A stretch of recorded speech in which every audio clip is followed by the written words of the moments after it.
know that Dharampalji has been an eminent Gandhian thinker and scholar who introduced the new generation of India with the facts which prove how and why India had a glorious past. He spent a large amount of time in the British archives to gather these facts. Today, we have a galaxy of speakers to deliberate on the various aspects of Dharampalji's life and works. We have with us Dr. Murli Manohar Joshi, who is chairing the session, Professor K. Vijay Raghavan, Principal Scientific Advisor, Government of India, Professor Francis S. Clooney from Harvard University, Professor Sanjay Dwivedi, Director General IIMC, Shri Pavan Gupta, Professor V.K. Vardarajan, Shri T.N. Mukundan, Shri K.N. Govindacharya, Professor Geeta Dharampal, Shri Ram Bahadur Rai, Professor N.K. Sridhar, Shri S. Gurumurthy, Dr. J.K. Bajaj, Professor Ashok Jhunjhunwala, and Professor M.D. Srinivas. This program, Dharampal Centenary Seminar.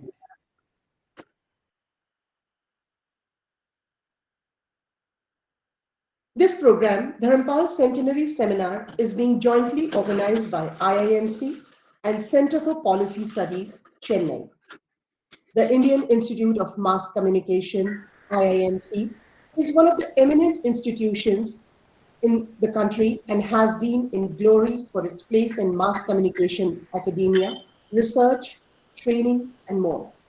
Over the years, IIMC has created a niche of its own and is thriving upon the trust and reliance of many gems it has given to the society in the form of media professionals.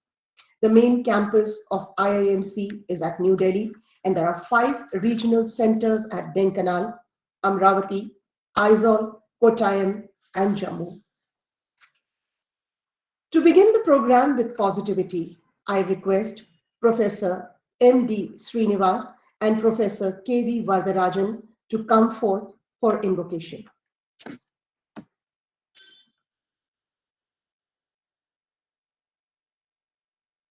Please unmute, sir. Please unmute, sir.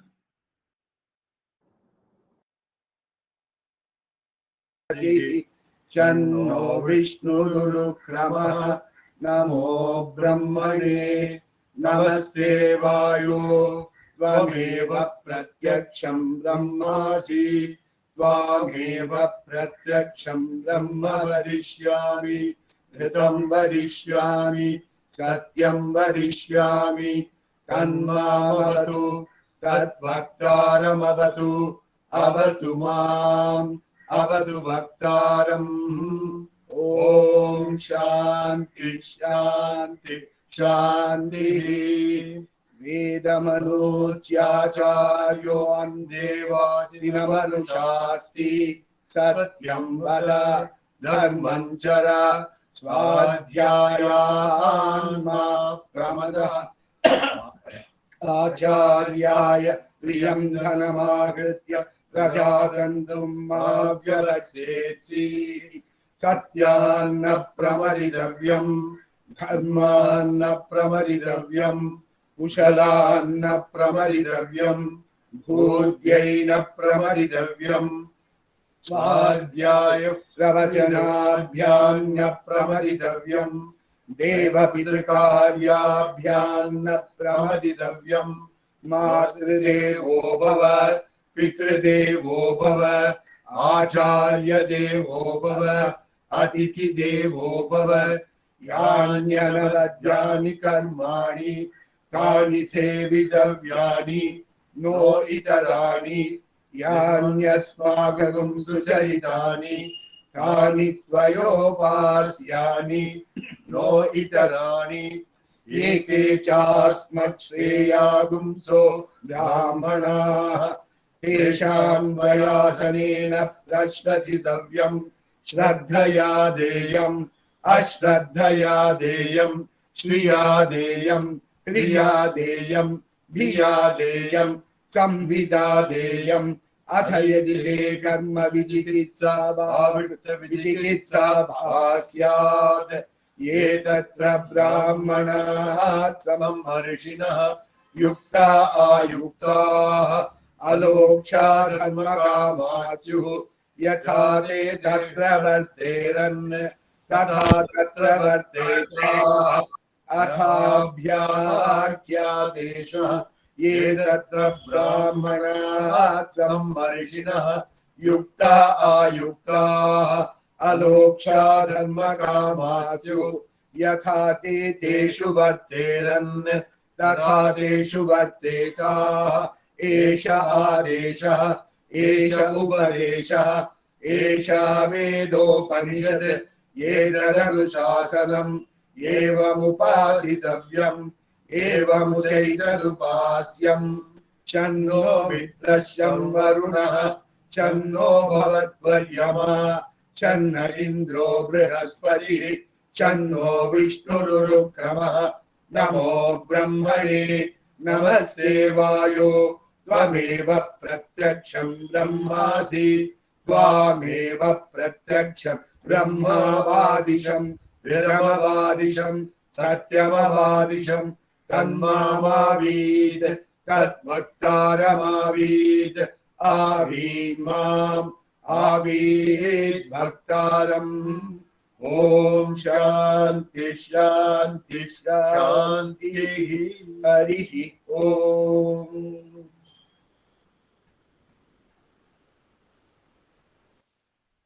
Thank you, Professor Srinivas and Professor Vardarajan. I will now invite Professor Sanjay Dwivedi, Director General, IIMC, to welcome our esteemed speakers and audience on the behalf of IIMC. Professor Dwivedi is the spirit behind all beyond the classroom learning initiatives undertaken at IIMC. He was formerly the VC of Makhanlal Chaturvedi, Rashtriya Patrakarita Vishwavidyalaya, Bhopal. Over to you, Professor Dwivedi. धन्यवाद संगीता जी। सुप्रसिद्ध गांधीवादी चिंतक, विचारक, स्वतंत्रता संग्राम सेनानी और भारत बोध के संचारक धर्मपाल जी की शताब्दी के अवसर पर आयोजित इस बहुत महत्वपूर्ण संविमर्श में मैं आप सबका हार्दिक स्वागत और अभिनंदन करता हूं। यह हमारा सौभाग्य है कि भारतीय बौद्धिक चेतना और इस देश की प्रज्ञा के संवाहक डॉक्टर मुरली मनोहर जोशी इस कार्यक्रम की अध्यक्षता कर रहे हैं। अनेक विद्वानों का सहयोग हमें प्राप्त हुआ है। भारतीय जनसंचार संस्थान और समाज नीति समीक्षण केंद्र चेन्नई के संयुक्त तत्वाधान में आयोजित इस कार्यक्रम में उपस्थित सभी विद्वतजनों का मैं हार्दिक स्वागत और अभिनंदन करता हूं।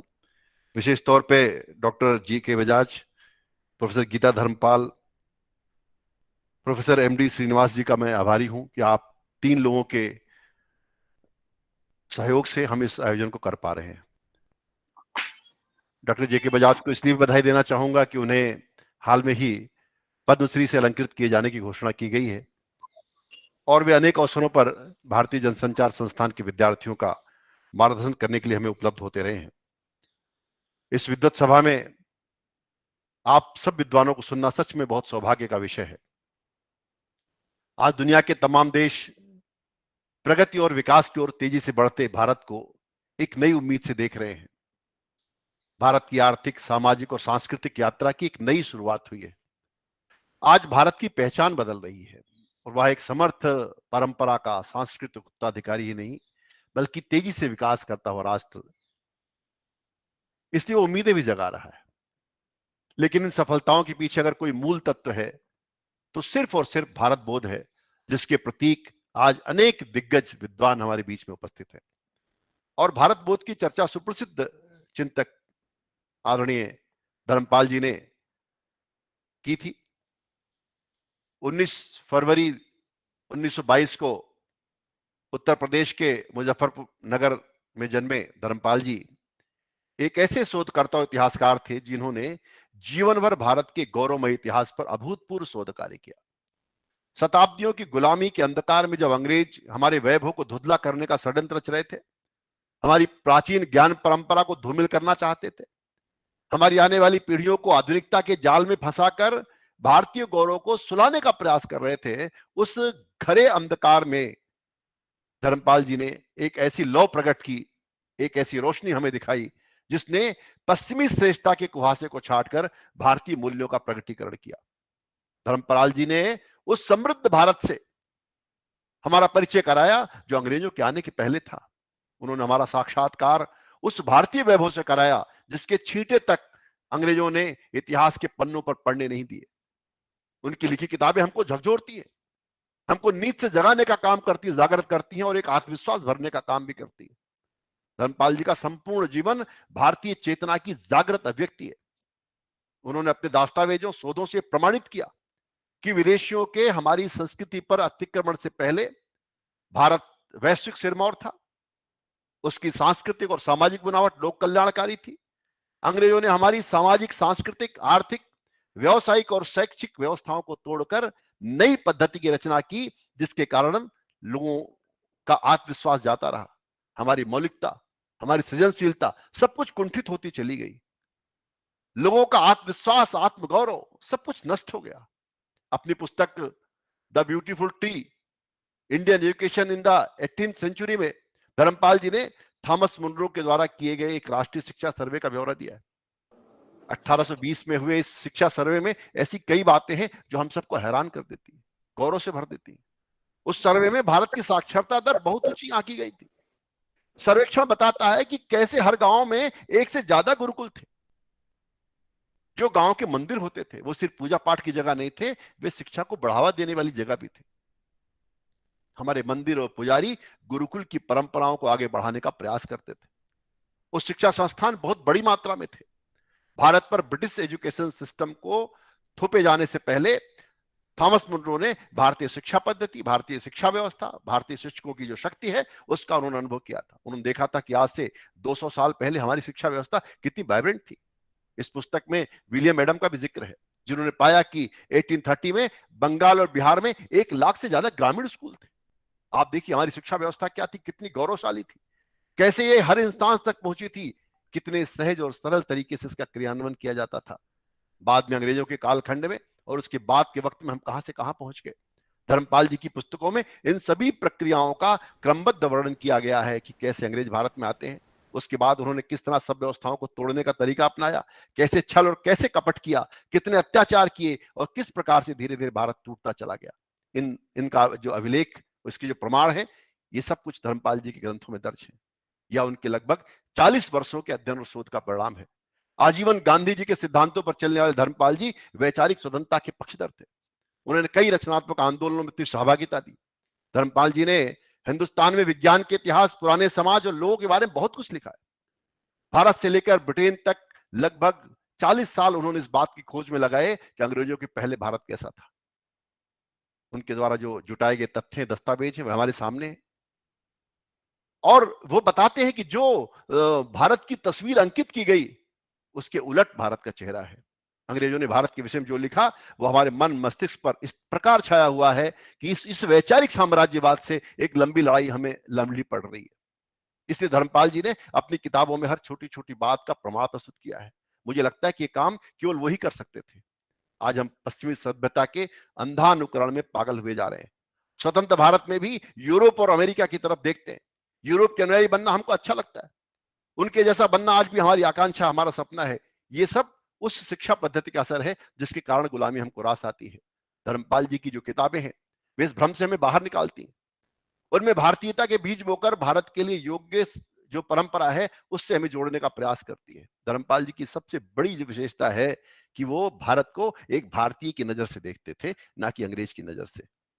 यह अध्ययन हमें आज करना होगा। इस मौका हमें आज इस प्रसंग ने दिया है। साल भर उनके शताब्दी का कार्यक्रम चलेगा। इस बहाने हम भारत का अवगाहन कर सकते हैं।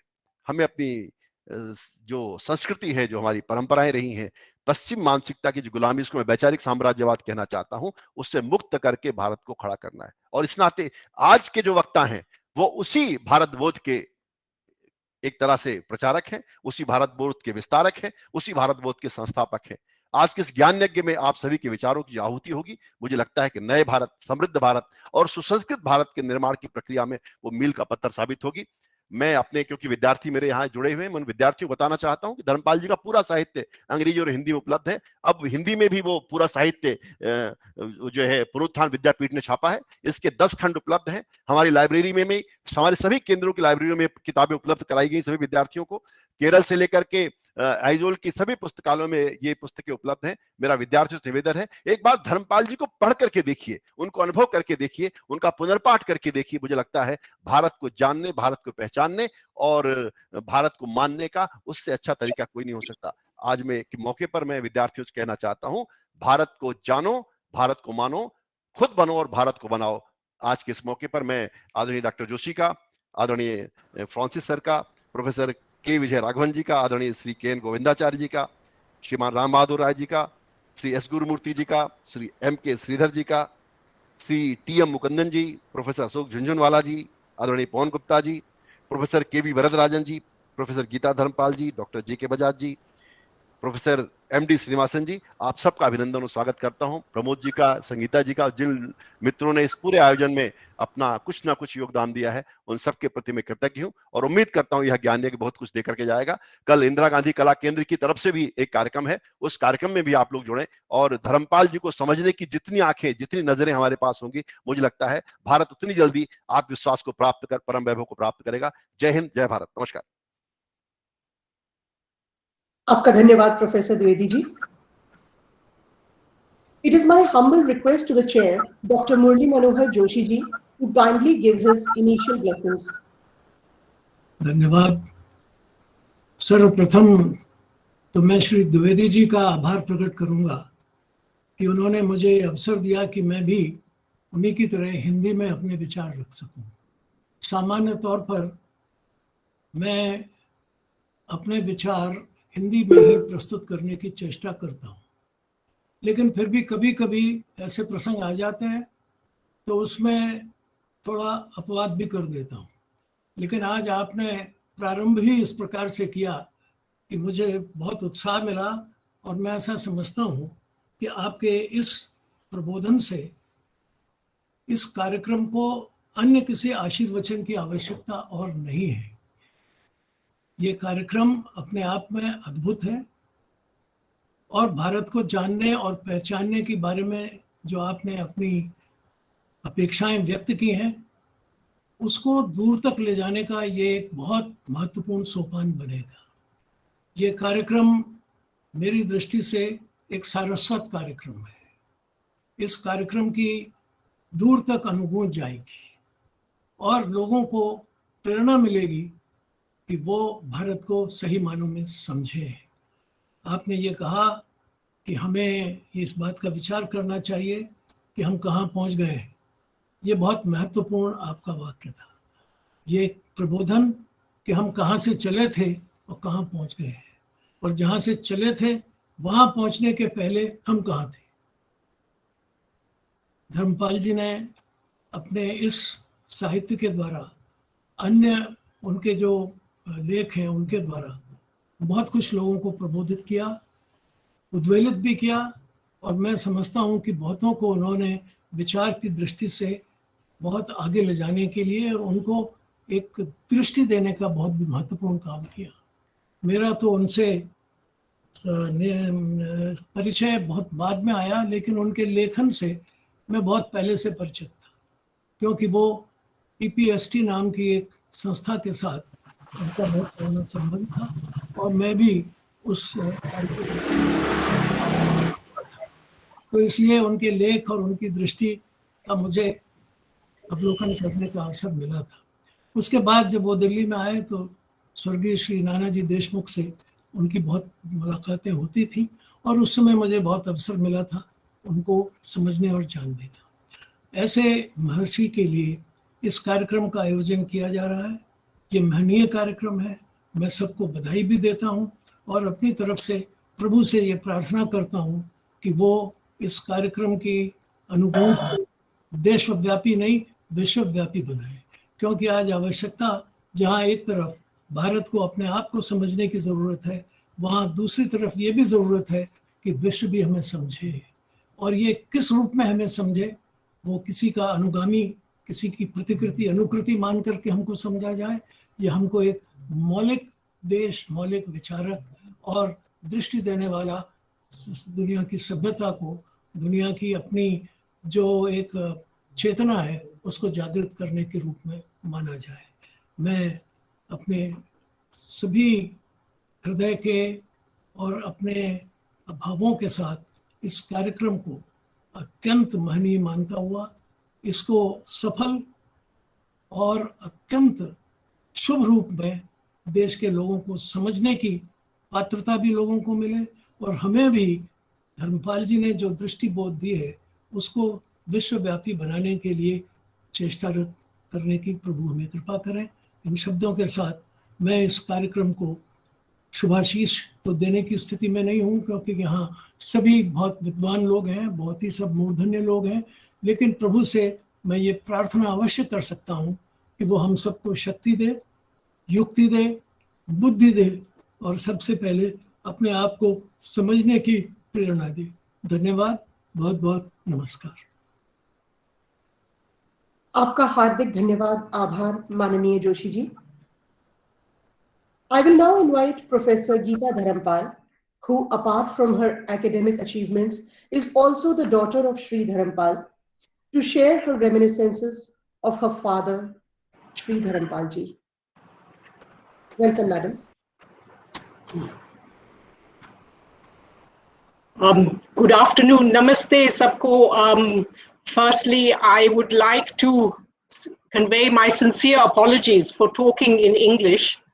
I'm sorry, but I've spent most of my life outside India, although I have always been inspired by India through my father. I should like to express my deep appreciation for the blessings of Joshi ji. I'm deeply moved by them, my deep gratitude. I just have to start my PowerPoint. Sorry.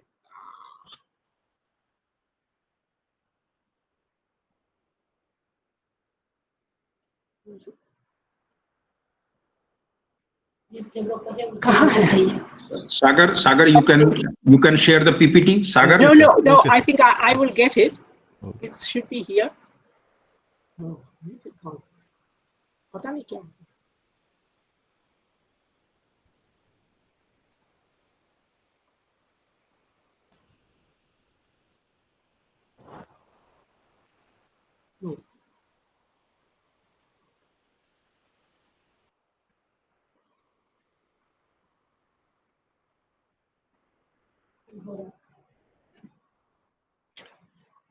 My respectful and most cordial greetings to all eminent and distinguished persons gracing this event, and these are accompanied by my sincere gratitude to all the prominent speakers, the organizers, and sorry, it's not.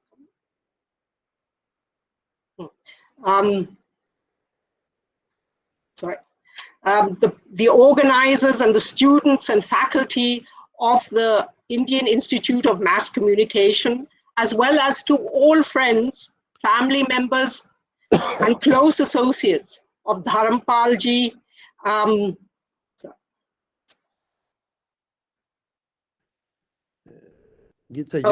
who are assembled here today to join this very special online celebration of the birth centenary of my respected and beloved father.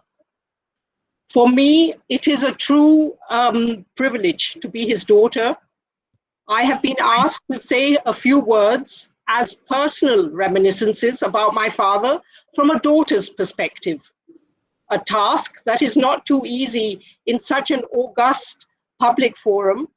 But since I have, at previous occasions, engaged with his scholarly contribution, and my comments in this regard have also been published as an introduction to his essential writings, it does seem opportune for me to comply with this request today in celebration of his birth centenary.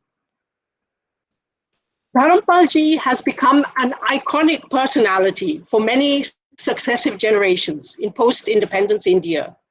First and foremost, because his extraordinary historical contribution has revolutionized our understanding of the subcontinent's cultural, social, political, technological, and scientific achievements at the eve of the British conquest. Indeed, he has initiated an intellectual Swaraj.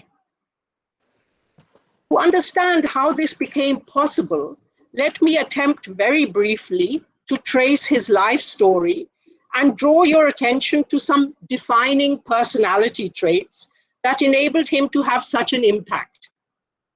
Firstly, throughout his life, he was deeply inspired by Mahatma Gandhi, of whom he caught a glimpse at the Lahore session of the Indian National Congress when he was just 7 years old. In fact, he genuinely considered himself to be a child of the Gandhian era. More than a decade later, although he was a brilliant student and was about to be admitted to the prestigious engineering college at Roorkee, he had the courage and indeed the audacity, against the wishes of his family, to abandon his BSc in physics to join Gandhiji's Quit India movement as an underground member of the All India Congress Committee run by Sucheta Kriplani. Then, after being released from prison, rather than continuing his association with the flamboyant side of the Swaraj movement, he decided to engage in rural reconstruction, together with Miraben, Gandhiji's British-born disciple, in a small village near Rishikesh, away from the exciting drama that was unfolding in the metropolitan centers. This was because he, though only in his early 20s, already understood the crucial importance of regenerating community structures for building a new India. But then, at partition, he felt compelled to interrupt his efforts at community revitalization, and being put in charge of the Congress Socialist Party Center near Delhi for the rehabilitation of refugees from Pakistan, together with Kamla Devi Chattopadhyay and Dr. Ram Manohar Loya, his organizational skills and empathetic understanding for the plight of his fellow Indians came to the fore. At this juncture, his practical creativity also received expression in his co-founding the Indian Cooperative Union together with Lakshmi Jain and others. Then, towards the end of 1948, though being a staunch patriot, but not at all chauvinistic, he decided to travel to Israel to see if the kibbutzim system could serve as a model for the ongoing Indian village reconstruction. Quite amazing, really. But destiny intervened, and due to the closure of the Suez Canal, he had to reschedule his sea voyage via England. There in rural Devonshire, at an educational post-war camp, he met and soon married Phyllis, my mother-to-be, a remarkable English lady who shared his humanistic communitarian vision, which transcended not only nation-state boundaries, but also challenged conventional norms. Returning to India with his young bride, choosing the overland route, they finally visited Israel and stayed at the oldest kibbutz, Degania Aleph, but very perceptively, he realized that the kibbutz's artificially regulated communitarian lifestyle was not suited as a model for the Indian rural environment, which was much more organic.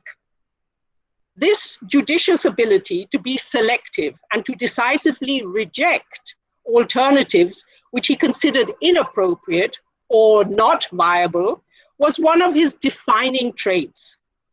And a few years later, he made the same decision regarding the emerging rural community of Bapugram near Rishikesh, Miraben's idealistic project, from which, however, after 4 intensive years, he dissociated himself, for he considered the community to be an artificial creation. A lot more can be said about this, but above all, what it highlights is his ability to be detached and to have no qualms about rejecting what he considered as non-viable options. Needless to say, this could be somewhat disconcerting for people with whom he was working.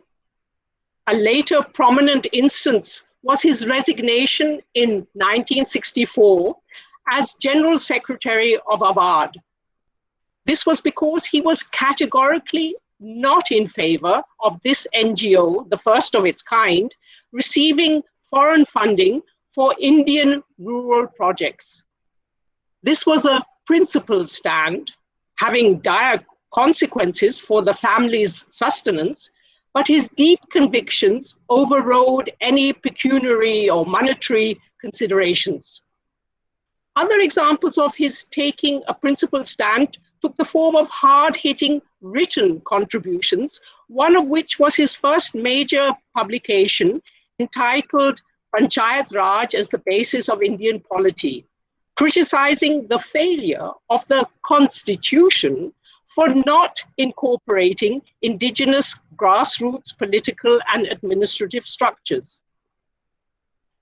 Another example was his open letter to the Lok Sabha calling for Nehru's resignation due to his mismanagement of the Indochina debacle in 1962. His subsequent arrest, along with the other two co-signatories, N.N. Datta and Roop Narayan, and their imprisonment in Tihar jail caused great consternation in the family, but in the public sphere, it initiated a much needed debate about the definition and need for patriotism, the deconstruction of the personality cult, and the importance of freedom of speech in a democracy. Another defining talent of his was his ability to juggle quite dexterously, traveling and living with very limited financial resources between India and England and managing to raise a family with 3 children. But of course, this was only possible due to the supportive compliance of my extraordinary mother. But then in the mid-1960s, he experienced his Agni Pariksha, so to speak, namely by transforming a family tragedy in London, my brother's almost fatal road accident, through which he incurred severe brain injury, into an opportunity for remapping recent Indian history, the details of which are well known. But let me briefly explain the contextual side. Compelled to relocate to London to provide his much needed support, as my brother began recovering, my father got involved in meticulous archival research single-handedly, having no formal historical training and without any official funding, into early British colonial records. These represented for him the only valuable legacy of the British Raj. Indeed, since he was convinced of the fundamental viability of Indian society, inspired by Gandhiji, he was intent on refuting the deeply ingrained conventional view of India being a degenerate and dysfunctional society at the eve of the British conquest. And in this, he succeeded magnificently, as testified by these reprinted volumes and numerous other publications. For me, as a teenager, it was flabbergasting to experience at close hand his incredible zeal and commitment. Spending 10 hours day after day in the archives, meticulously copying by hand the documentary evidence, then on returning home, typing it into his Olivetti typewriter so that he could send off carbon copies of his precious findings to friends in India. And when governmental response was lacking or non-committal, not giving up, he succeeded in subsequent decades in impacting generations of young minds, enabling them to rediscover India, being reassured of the vitality of Indian society. Today, inspired by his example, we, his heirs, are called upon to continue his work with renewed vigor in manifold ways as appropriate for our expertise. Our efforts at revitalizing India would be a befitting tribute to Shri Dharampal ji in celebration of his birth centenary. Many thanks indeed. For more details, see the following links, and this information can be made accessible to the Institute of Management Communication. Thank you very much indeed.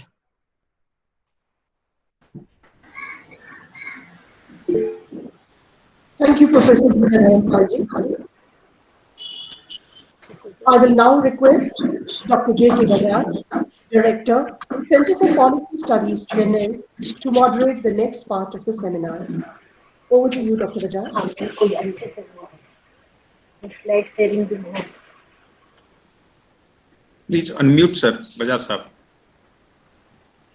Thank you, Professor Sangeeta Pranavendra, for calling upon me to carry forward this discussion of the evening. We will be beginning the discussion. Dr. Geeta Dharampal just told us that Dharampal ji spent several decades in the archives, at almost 12-15 years. And the first fruit of that archival exploration was this book on Indian science and technology in the 18th century, some contemporary European accounts.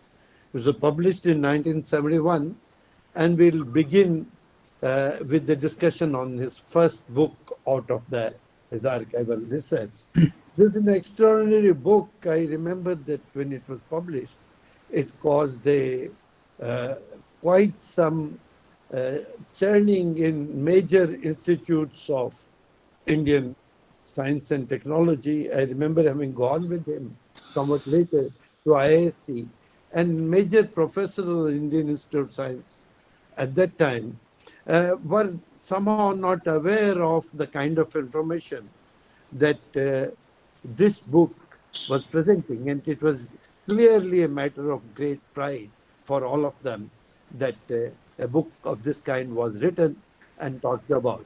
I will begin by requesting Professor M.D. Srinivas to summarize the book for us quickly.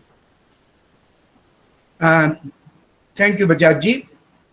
Respected Murli Manohar Joshi ji, Sanjay Dwivedi ji, Pramod Kumar ji, and my co-panelists, distinguished scientist Professor Vijay Raghavan ji, Ashok Jhunjhunwala ji.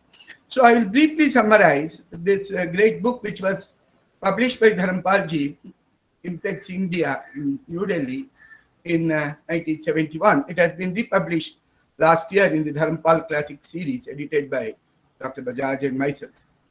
This is based on this is titled Indian Science and Technology in the 18th Century, Some Contemporary European Accounts. So it is based on various articles that were collected by Dharampal ji based on his archival research. In fact, within the first 2-3 years of his archival research in Britain in 1966 to 68, Dharampal ji sort of obtained much of this material, and there was extensive correspondence with his colleagues Sri Ram Swarup ji and others, who encouraged him to publish this material very quickly as they saw the importance of this. This book contains 6 articles on the sophistication of Indian sciences, especially astronomy and mathematics. It contains about 11 articles on diverse range of technologies, which to the European observers at that time seemed to offer very promising ways for improving technologies in Europe. The first article is on the Man Mandir Observatory in Varanasi by Sir Robert Barker. Barker visits this Varanasi Man Mandir Ghat and sees this observatory in 1772. This article is published in 1777. And there he says this was erected 200 years earlier at the time of Man Singh. So clearly an observatory would have been first built by Man Singh, who built this Man Mandir palace.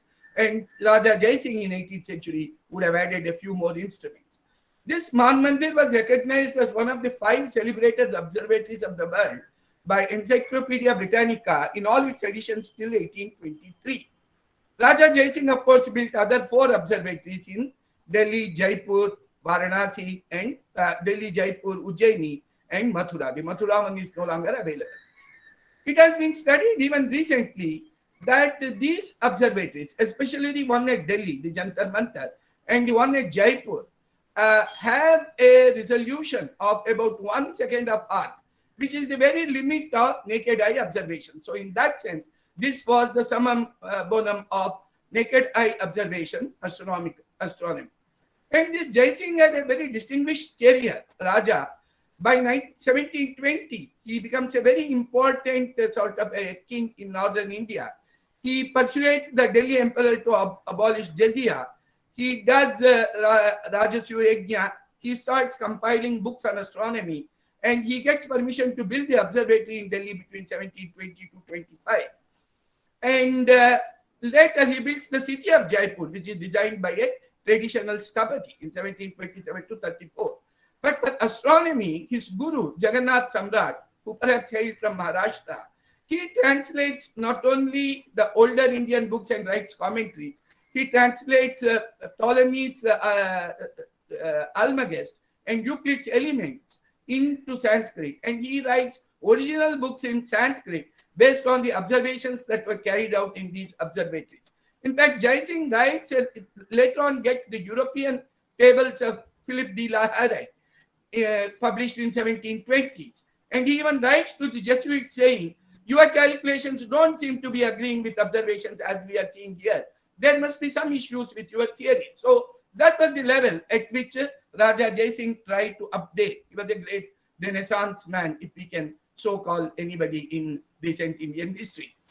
Dharampal ji in his book also mentions an article by Williams who says this observatory was never used. This was a later article in 1793.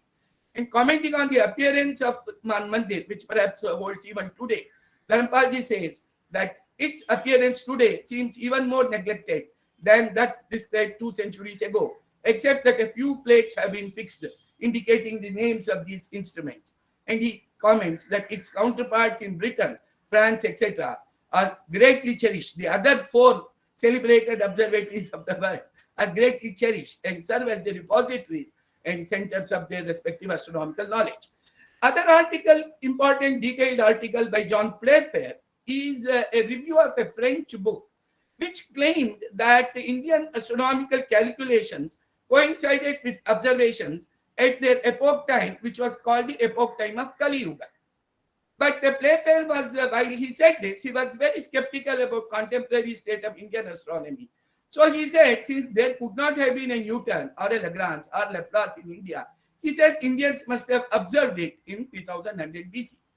Playfair's article is 1790. Within a couple of decades, European scholars led by Simon Laplace conclude that even this supposed ancientness of Indian observations are not trustworthy.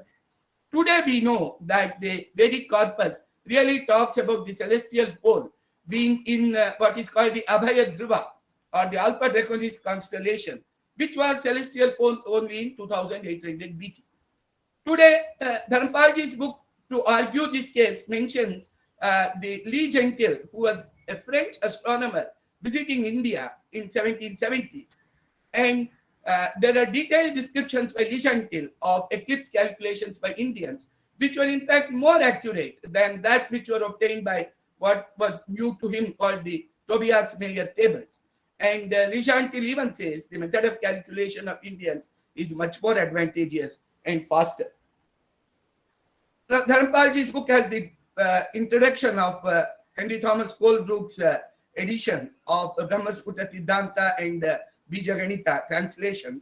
And Colebrook says that Indians have almost come close to what was done by Lagrange and Fermat and Euler in the 17th and 18th century. But today, about 80 years ago, Professor Krishnaswamy Iyengar showed that the algebraic methods that were discussed in the Bijaganita of Bhaskara on the problem that was discussed by Fermat and Lagrange and Euler, called the quadratic Diophantine equations, the algebraic methods of Indians were indeed more optimal. The 11 articles of Dharampalji on technology compiled by Dharampalji are much more important. There has been quite a bit of discussion on the Indian work in mathematics and astronomy, whereas there is much less discussion on the Indian technological practices of 18th century. Of these 11 articles, 2 are on the method of practice of inoculations against smallpox. Couple of articles are on specific materials like making of mortar, making of ice, manufacture of paper. Then couple of articles on agriculture, including the description of drill plow, which was thought of to be new. There are 3 very important articles on Indian method of making iron and steel. The account of Indian practice of inoculation by Holwell is very important because it shows that a collection of physicians from various colleges, that's what Holwell calls, in Vrindavan, Allahabad, Benares, etc., went around the country annually and visited village after village performing inoculation against smallpox, which Holwell says is so effective that only 1 in a million fails of this effect of this inoculation. And he even talks of the Indian theory of the unseen animalculae which are causing smallpox. Unfortunately, Dharampal mentions that this inoculation was banned around 1802, 1803. It's interesting to note that the current method of inoculation or vaccination adopted in India, which was discovered, the Covaxin, is very similar in methodology to the inoculation that was practiced in 18th century in India. There are a couple of accounts on the surgical practices, plastic surgery, and the cataract operation. The most important articles are on the quality of Indian iron and steel. This manufacture of iron and steel was widespread in India. The quantities produced were very large. Dharampalji estimates around 10,000 furnaces producing 20 tons of iron and steel annually. The quality of Indian steel known as woods was highly appreciated. Studart, who later on wrote a couple of papers on Indian woods, that is the Indian steel, Uruk, Ukku or woods as it was called in 1820s, he says this is the best steel that I have come across. But the report, but the letter that was sent along with the sample of woods by one Dr. Helena Scott in Bombay said that this is the best steel that we are acquainted with. And this, while it was published in the first article on Indian steel in 1795 by Pearson in the Philosophical Magazine, this statement of Dr. Helena Scott has said, this is the best steel that we have come across. This statement was changed in the Philosophical Transactions to, this is the best steel that is seen in this part of India. Anyway, there are even today's studies of Indian iron and steel. A preliminary survey has shown to me that out of 150 technical articles on Indian iron and steel, about 20-25 were published in 18th and 19th century, about 40 in the 20th century, and in fact there are about 90 articles in the first 2 decades of 21st century on the process of making up Indian iron and Indian steel and its properties. Now, Dharampalji did talk about the distinctive feature of Indian sciences and technologies, that they were better suited to the seekings of the Indian society, Indian civilization, and which was, of course, quite different, according to him, from the seekings and the methodology of the European societies. And he says that given the decentralist politics and the decentralist self-sufficient sort of a village autonomous centers of learning that India had, Indian methods of production were indeed very sophisticated and very aesthetic. In concluding his preface, Dharampalji tries to highlight the fact that in 18th century, India was in a state of slow resurgence, which was stalled by European dominance. And he mentions that then onwards, and more at a greater pace since 1947, we have been transplanting some of what developed in Europe. And in fact, we are transplanting given their organization and the direction of research.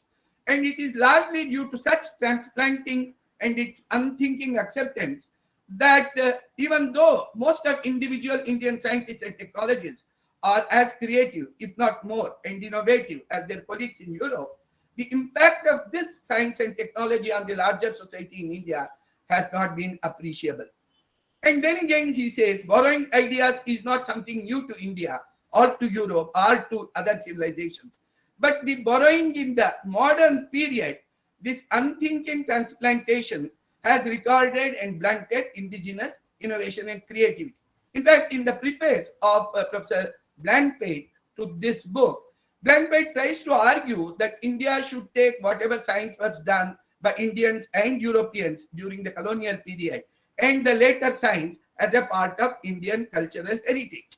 The main problem here has been that we have really not tried to link whatever modern practices we have transplanted and understand them in relation to the great scientific and technological heritage of India.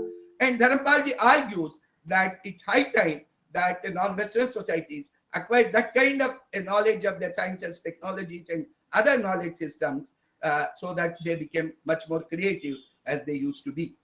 So, in conclusion, I would like to emphasize that there's a great need to carry out this pioneering work of Dharampalji. The European observers documented these sciences and technologies because they believed that they could be of help in improving the innovations at home. This object remains still valid, especially in the case of technologies where we can see in medicine or materials or agriculture or even ferrous and non-ferrous metallurgy, we can learn quite a bit of new things and perhaps discover many innovative ways of improving our current practices. But for that, we need to first complete the task that Dharampalji has initiated. A systematic exploration should be conducted in the British and European archives of this kind of material that of 18th and 19th century. And we should compile all the experiment studies and publications, even in the modern time, either done in America or Europe or Japan, in other parts of the world, on Indian sciences and technologies. And perhaps this is a task that important institutions of science and technology will have to be encouraged to undertake. They should be designated to undertake. And perhaps soon enough, we may reach a stage where India does take up this important task of carrying forward the pioneering work of Dharampalji. I am indeed very grateful to you for giving me this opportunity to say these few words on the occasion of his birth centenary. Thank you. Namaste.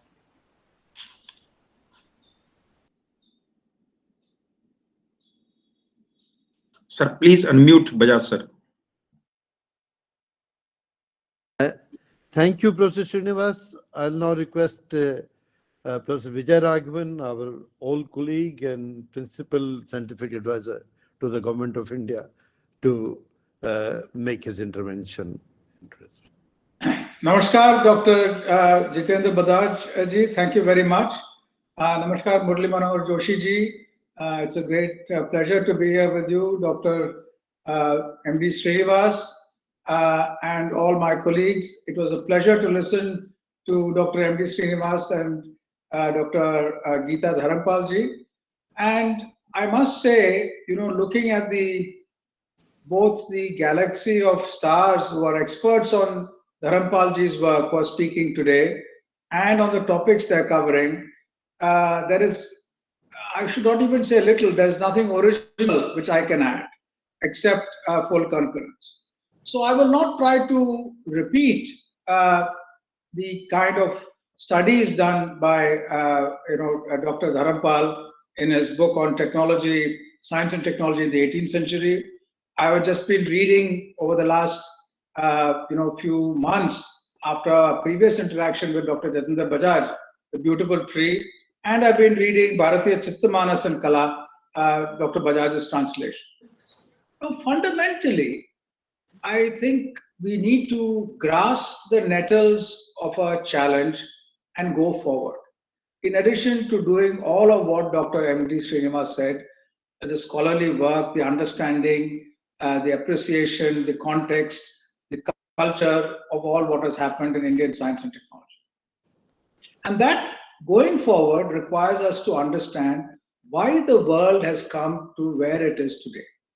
It has come to this situation because of the growth in the West of three major kinds of structures over the course of the 19th century and the 20th century.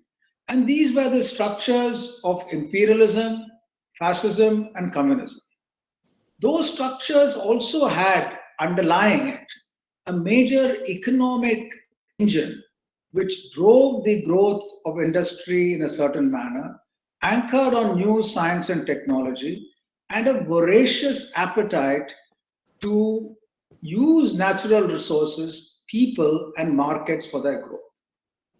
This looked small when it started, but the combination of these forces in multiple ways, their struggles with each other, their defeats, their victories, resulted in an exponential growth of not only an industrial approach to looking at the world, a political approach, but a dominance which completely changed the face of the planet.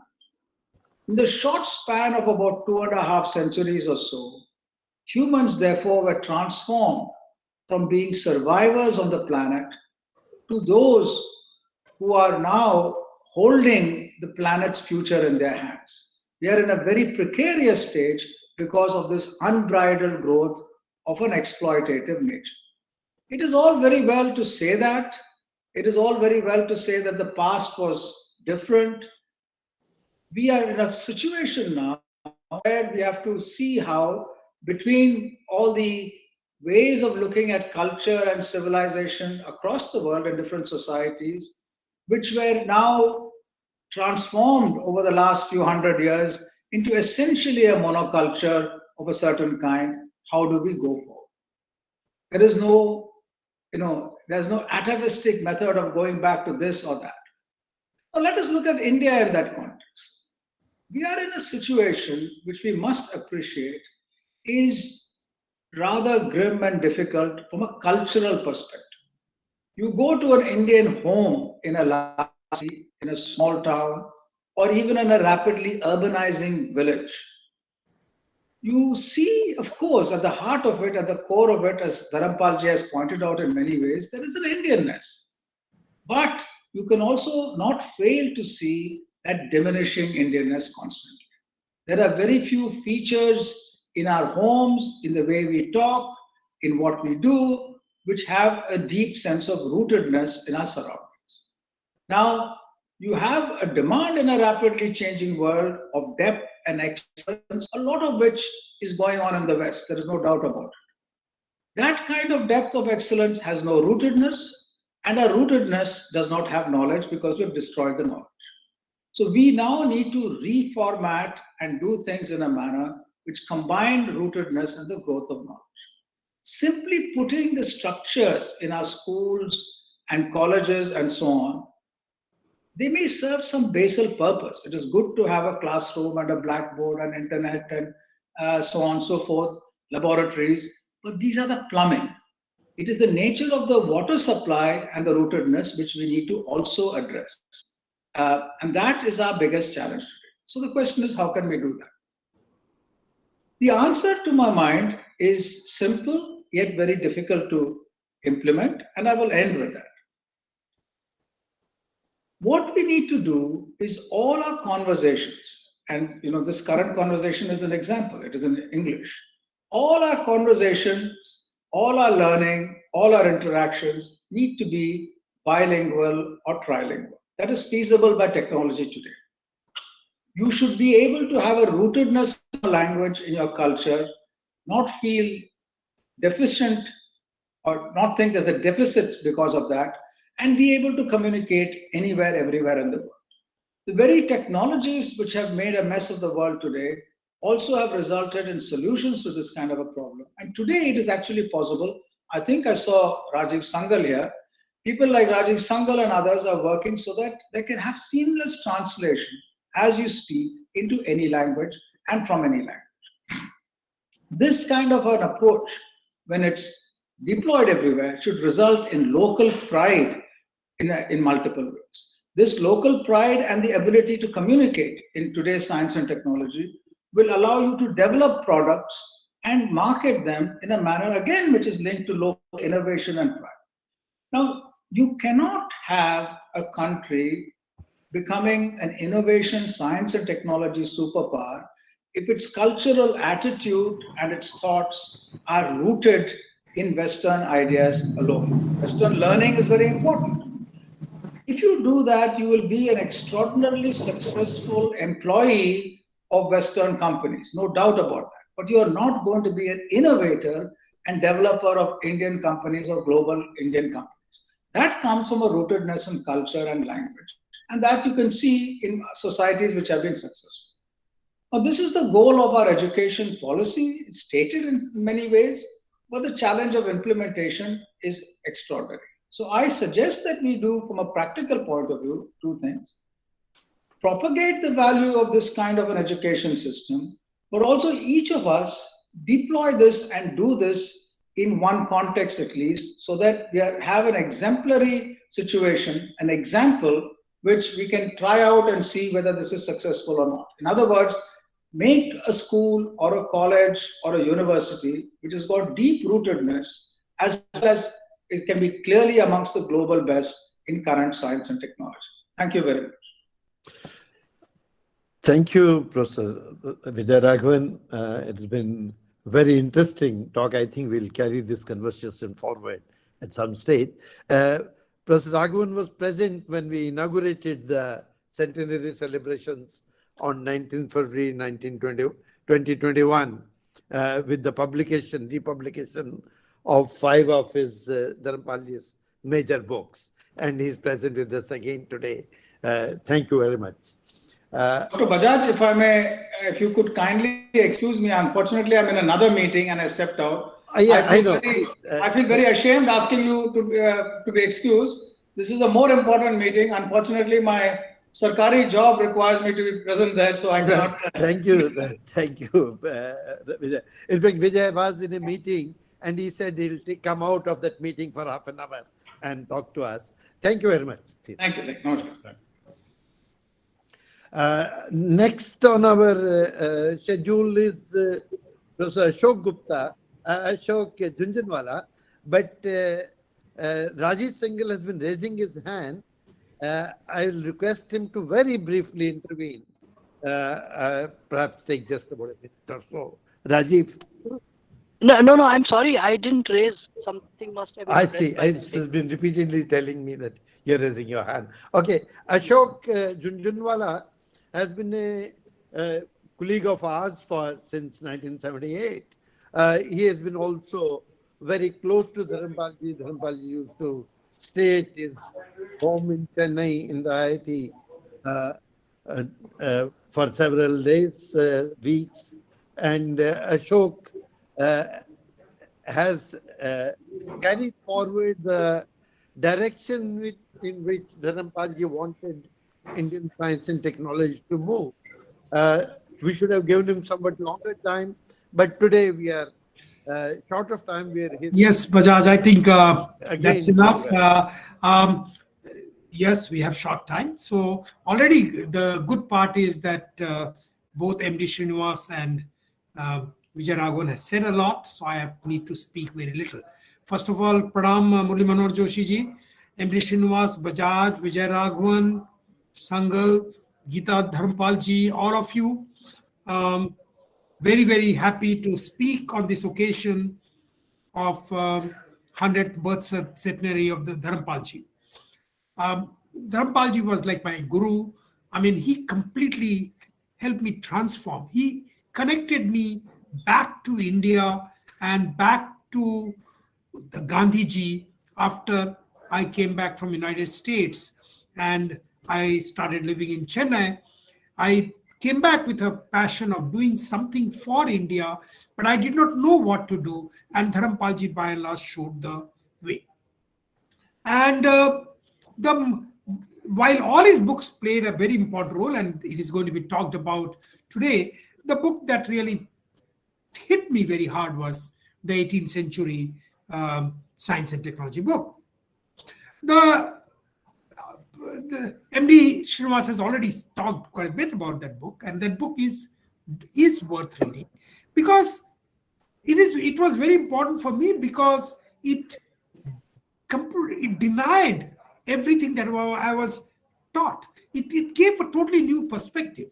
We believed before that India was nowhere in science and technology, and science and technology by and large would have come from the West. And this book, single book, kind of showed enough to sort of say that India was very rich in technology.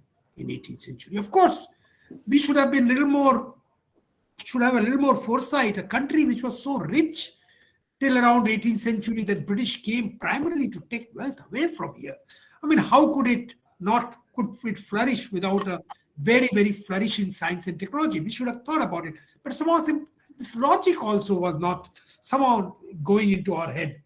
And it made immense sense that a country had a very, very high quality science and technology at that time, equal or much better than what was elsewhere. Whether it was in steel making, smallpox articles are very important to read in this COVID times. And I reread them again, as MD Srinivas pointed out, that what a understanding that we had in the 18th century. The irrigation system, agricultural system, crafts, steel making, smelting of iron, copper, every single area we seem to have done differently and very well.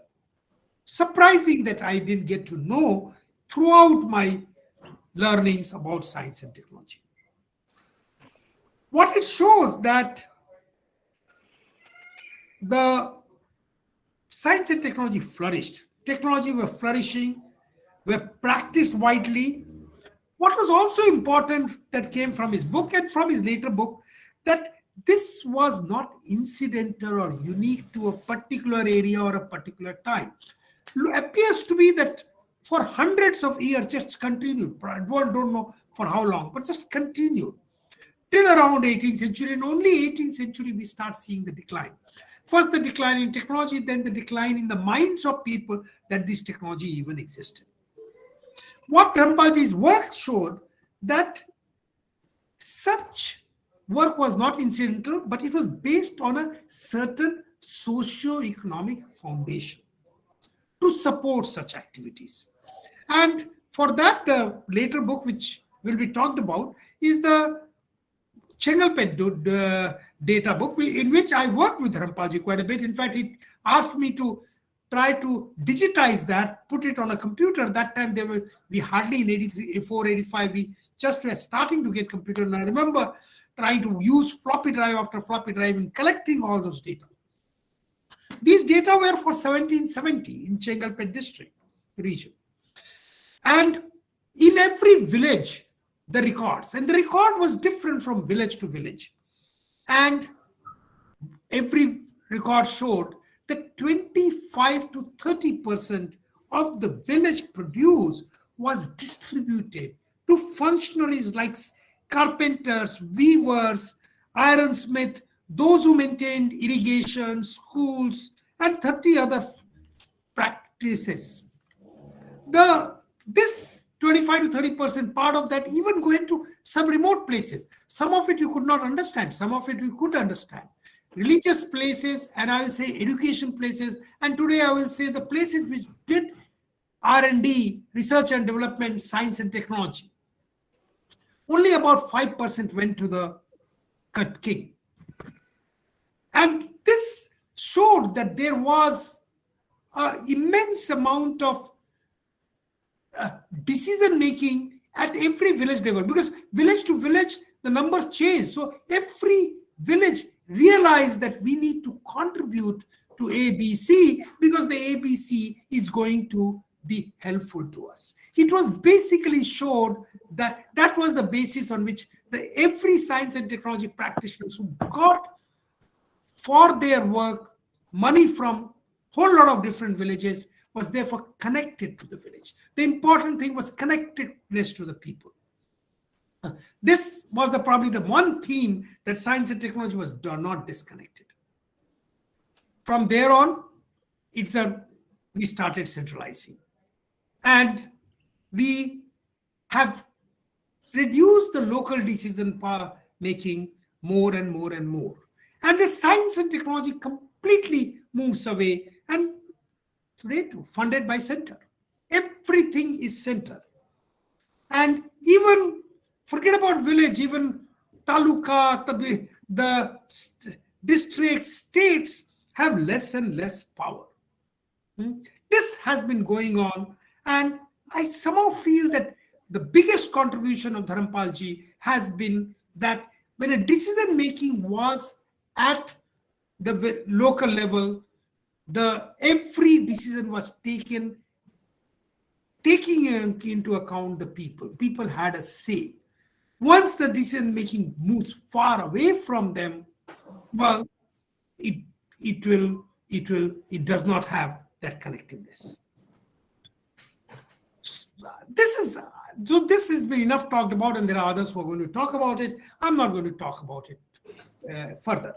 Very briefly, therefore, I look at the future, because as Bajaj was saying, that what Dharampal ji connected to me as a scientist in IIT, young scientist in IIT, and basically after we understood the basics of what he had found, his focus for me was never, I was very young at that time, was never to actually go and do the kind of work that he was doing. He was sort of saying, from here on onwards, you inspire youngsters, your students and other science and technologies to work for the country, for the society, for the people.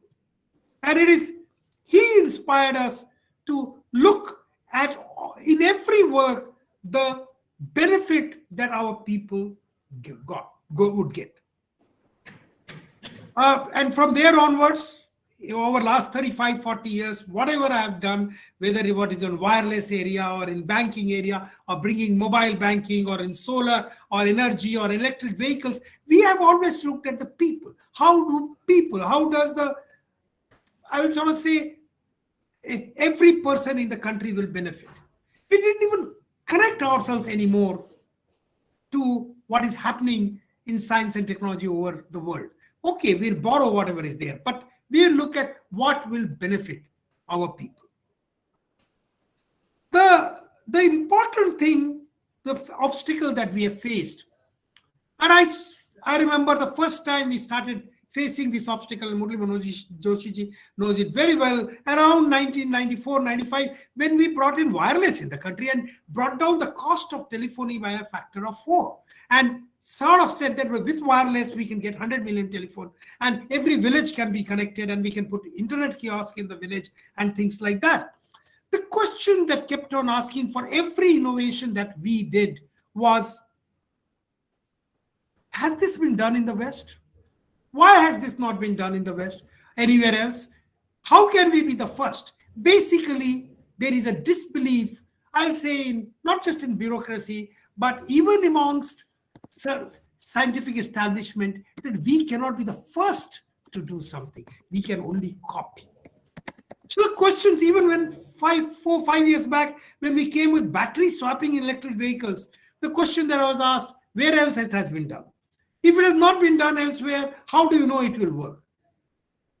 And we kept on arguing that why can't we be the leaders? Why can't we think for what is best for the country? And that still does not cut ice. Of course, I'm much stronger today over the years, not a 35-year-old, so I'm able to push things, but it is always the difficulty. Now, I'm going to stop there, because this is what we did. We opened a lot of doors. We faced a lot of obstacles. We got hit, but we did not give up. What was important is that now I see not us, but thousands of young people. I see mostly thousands of young engineers. We produce 1 million young engineers every year. 25% of them come from below poverty line. 25% of them come from below poverty level. When these youngsters, even though they do not get very good training in many of these colleges, you allow them freedom, you get something very different.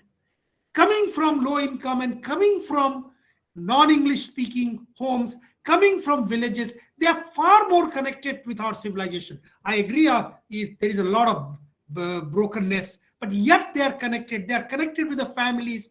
They are connected. They want to try to push India to a different situation. They want to bring India to a different situation and still connect. I've seen them even connected to the nature. I've seen them connected to our tradition individually. They are extremely creative. You put 25 of them together, inspire them, and they can overcome all the obstacles, come up with totally new things. You have to actually provide them very limited resources, not even too much resources. They'll figure out what to do, and they will try to build something different. The biggest obstacle continues to be, yes, but we can do it. We can only do it if it has been done in the West. The multinationals from the West has to be brought here to the country to teach us how to do our manufacturing, to teach us to fulfill the needs. We ourselves will not be able to do this. But let me tell you, it is not as weak as at our time, 30 years back, we were a few people. Today there are thousands, and these thousands are becoming tens of thousands. And I am seeing that positive thing coming up. It will challenge everyone who look up to the West. It will challenge everyone. I have no problem, like Gandhiji, to borrow anything from the West, but on our own terms. This is what Dharampalji taught us. And unfortunately, he's not there. Of course, 100 years have gone by. He has left a great legacy in form of his books. I'm very happy that Bajaj and others are really carrying this. We ourselves are doing something, all of us, in this direction. My only two requests to anybody who has power: number one, allow youngsters to think differently, not copy West. Allow Indian manufacturers, Indian business to do things differently. Do not think that the multinationals coming here and establishing here and our being only a subservient industry to that will result into development. Connect with our people, connect with our environment, connect with Indian civilization. Allow us to do that, and if people do not allow, we will ourselves make sure that we will push ourselves and do that. The numbers are rising, and we will change India, connected to our civilization, and pretty much in the direction that Dharampalji wanted. Thank you very much, Bajaj. Thank you, Ashok. Thank you very much. I will request Manya Murli Manohar Joshi ji to make a very brief intervention on this subject. The concept about which Shri Jhunjhunwala ji has raised at least a very important question. The connection and connectivity of the mind and the soil. That is the most important aspect which he has placed before us while analyzing the book which was read by Shri M.D. Srinivas ji.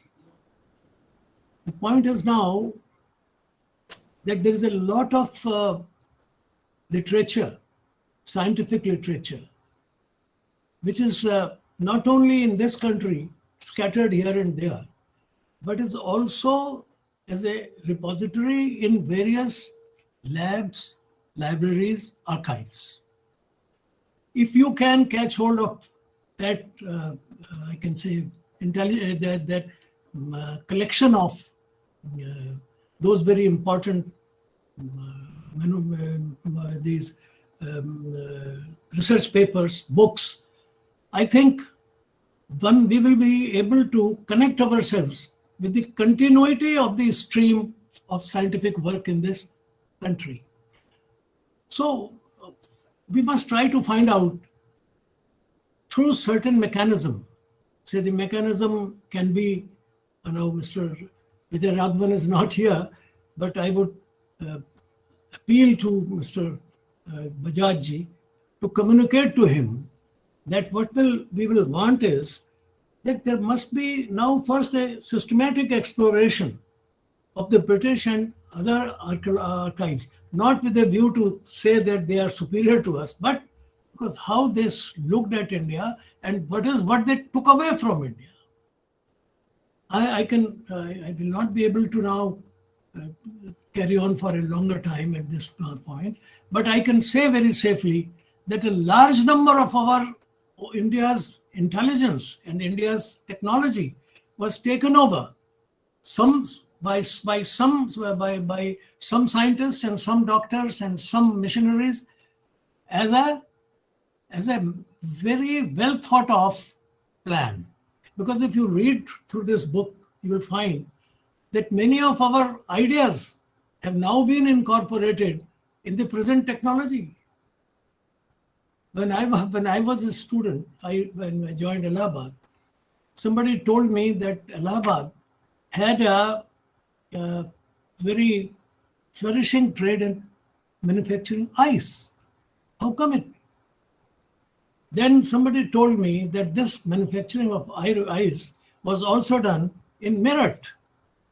But now when I read Dharampalji's book, I found, yes, it was true. And it was manufactured and stored and sent to different parts of the country. So at that time, the refrigeration was not known to us. So this is now, you see, the ingenuity which our people had in say 16th and 15th centuries. It's not very far away. My point is, therefore, and this was all taken away in many aspects, as I will see in medicine, as you have pointed out about this inoculation. So we can first also collect this whole lot of India's, I may say, contribution at that time to science and technology. And therefore, you can see all this compilation of technologies which have gone to America, Japan, and say Germany or British Commonwealth countries. And we must see that how we have been exporting our knowledge through devious means by these missionaries and other people. The book itself gives a very vivid description of it. But I would say that this sort of work should be done in higher educational institutions and research institutions. Unfortunately, I had a very bad experience of our, in those days, the policymakers of the country. When some of these students came out with some projects, they were asked the same question as you were saying, that has it been done earlier? Has some scientist in the West has come out with this theory? Now, that was my experience also when I was just started research in, say, 1956, 54.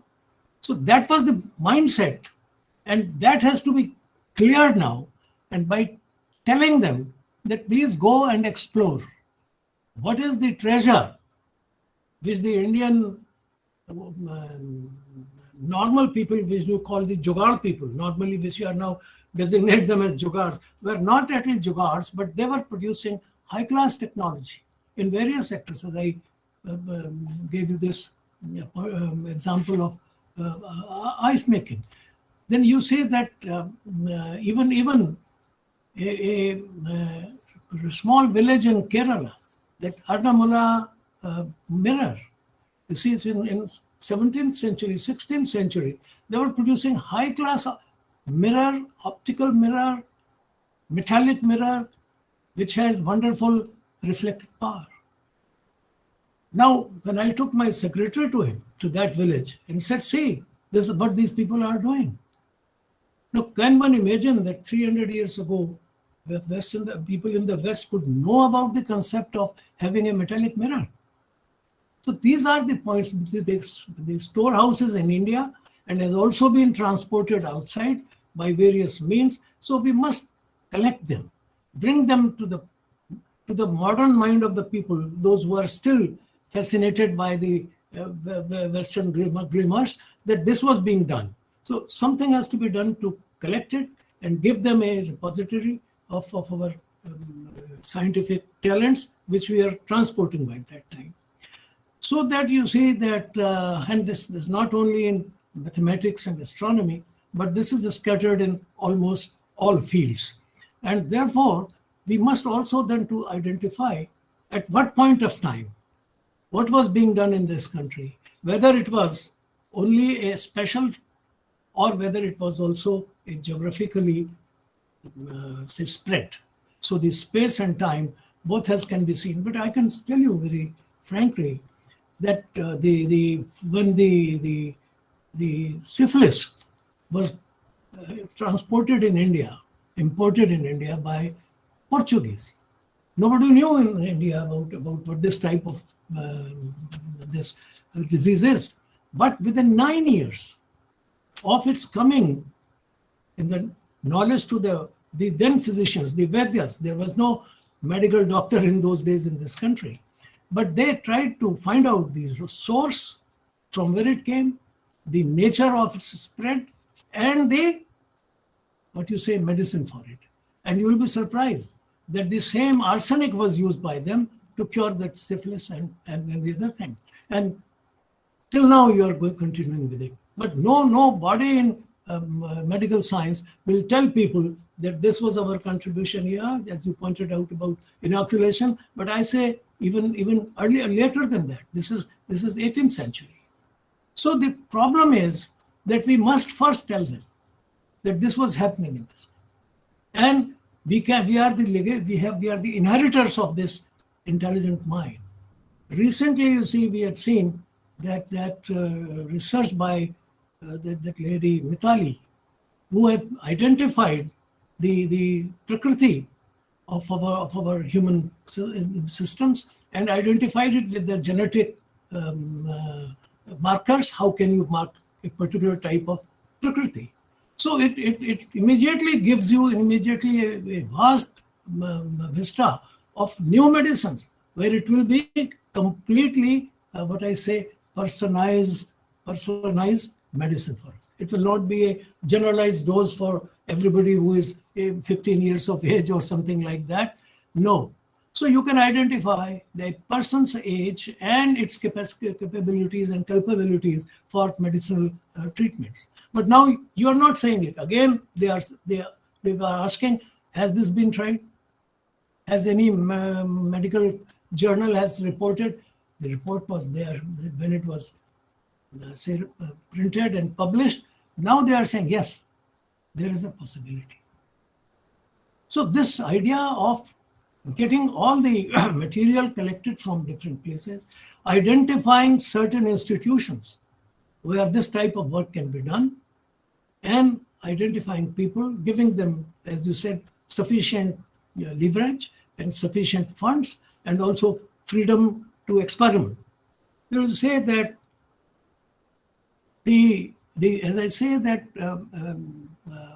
our medicinal system, it has immense potentiality of identifying many things and giving you perhaps the best medical care system for a vast,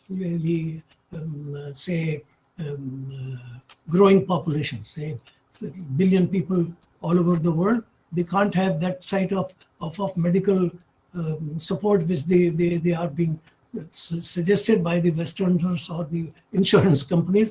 But if you want to really create something for the benefit of poor, for the benefit of mankind, and also not destroying the nature, I think all this work by Indian medical workers, the doctors, the producers of medicines, and the quality of this. You say these are the things. If the moment you create an atmosphere to bring people to this type of work, you will get enough information and enough enthusiasm.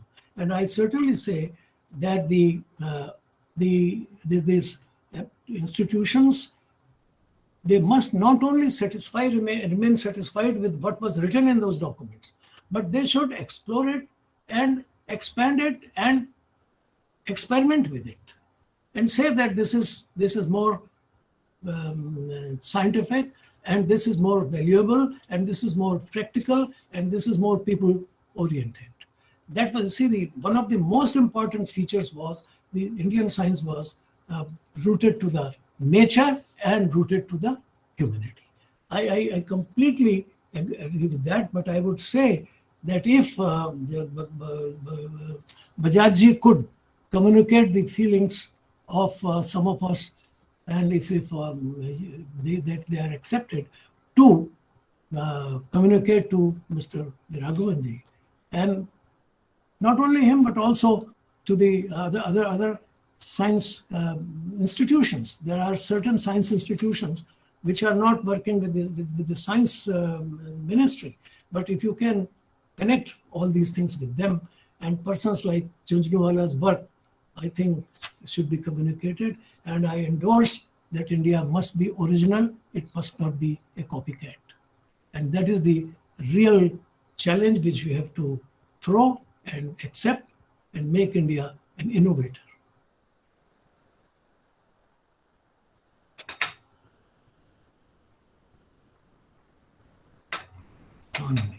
You have to unmute yourself. Thank you, Joshiji. Thank you very much. Your guidance that whatever is known about Indian sciences and technologies and available in the archives of the world, of which a very small part Dharampalji collected, we should collect all that in a mission mode now, so that we are not unaware of our past as known to the rest of the world. And not only we should collect that material, our science and technology institutions should work on that material to see whether the technologies that we had in 18th century, 17th century can help us in improving the technologies of today. I will certainly convey this guidance that you have given to the principal scientific advisor and to the others, and we hope that we can set up some project in a mission mode, that the work that Dharampalji started in science technology is completed, taken to its conclusion, say in the next 5 years. Thank you very much. We now move on to Dharampalji's next book, The Beautiful Tree. Gurumurthy ji, if you are in a hurry, maybe you can start. Otherwise, it will take 10 minutes to summarize the book. You present first. Okay. I would like to listen to you. This book, The Beautiful Tree, indigenous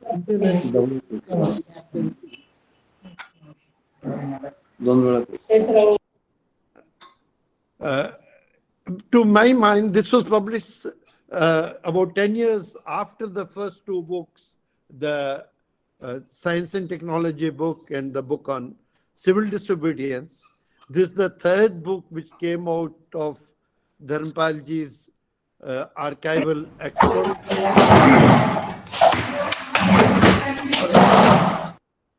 And to my mind, at least personally to me, I find this book of Dharampalji to be the most significant, the most important of his books. And I believe this is taken to be so because last year we republished that book, and demand for this book is just not dying down. There's so much demand for the copies of this book that even the publishers are somewhat surprised. I think they've already brought out 2 reprints of the book. Now, this book, The Beautiful Tree, takes its Dharampalji anchors it in a statement of Mahatma Gandhi. Mahatma Gandhi, when he went to England for the Roundtable Conference, in one of the meetings there, he said that I say, without fear of my figures being challenged successfully, that today India is more illiterate than it was 50 or 100 years ago. And so is Burma. Because the British administrators, when they came to India, instead of taking hold of the things as they were, began to root them out. They scratched the soil and began to look at the root and left the root like that, and the beautiful tree perished. Mahatma Gandhi takes, Dharampalji is taking the title of the book from this reference to the beautiful tree of Indian knowledge in Mahatma Gandhi's statement of 1931. Actually, whole of India was this great beautiful tree. It had deep roots, rich foliage. And in every aspect of India, the British dug the roots, as Dharampalji is saying, and Mahatma Gandhi is saying, and let the tree perish. Of course, it's too big a tree for any one group of people to completely destroy. I'm sure the roots are still there, and the great foliage will emerge again, is already emerging. But what Dharampalji is doing in this book is to give the facts and figures. Mahatma Gandhi is saying that facts and figures cannot deny what I am saying. And Dharampalji is sitting down and collecting those facts and figures to describe what great tree of education Indian indigenous education system was. So in this book, he is taking the data, much of it is British data. The British had carried out a survey of education, indigenous education in India in the Madras Presidency at the instructions of Thomas Munro, the then governor. That was 1822 to 1826. They had carried out a survey by one Adam Smith in the Bengal part of India, Bengal and some districts of Bihar in 1835. And there was a survey of education in India by Leitner in 1865 in Punjab. That is later, because Punjab came under British rule only after 1850, when the Sikhs lost the Anglo-British wars. So this survey covers a very large part of India. Madras Presidency is huge. There will be almost all of the Tamil Nadu of today. It will cover almost all of coastal Andhra. It will cover a very large part of southern Odisha. So it's a very huge area that is covered in this survey. And then you have Bengal, Bihar covered by Adam, and then you have Punjab covered by Leitner. All this data is either collected or summarized in this book of Dharampalji. And what this data tells us about Indian education is actually surprising. I'll just quickly summarize point by point what he is trying to tell us. This data is trying to tell us. First, it tells us that the prevalence of primary elementary education in India was extremely widespread. These collectors, the collectors from 21 districts of Madras, they are giving detailed numbers about the number of schools and the number of students in each one of their districts. And the Adam Smith is going around from village to village and telling you what are the schools there and how they are being run and what are they teaching. And the impression you get, and this is the impression that Adam Smith gets, that there's a school in every village.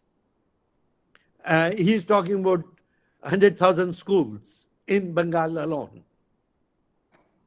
And his estimate is that there must have been a school for every 30 school-going children, which is almost complete coverage. So one clear impression, and it's not an impression, it's facts and figures, that you get is that this is a literate society. It is not at least elementary education is already universal in this society. That's the first lesson of this book. The second lesson that you get is that this education, since it is nearly universal, it should be obvious, is not limited to any particular class or caste of people. In fact, this format that the governor of Madras sends to the collectors asks them to put down the number of students in according to their caste. How many Brahmins, how many Vaishyas, how many Kshatriyas, how many Shudras, how many Muslims, how many Christians. So every collector is reporting in that format. And Thomas Munro is making a summary of that. And if you just look at those summary tables, you will see that the Shudras are predominant in the school, as they ought to be. In the number of students of Shudras will be much more than that. Because that obviously has to be if the education has to be universal. So it is universal. It is equitous knowledge. It is equitous education.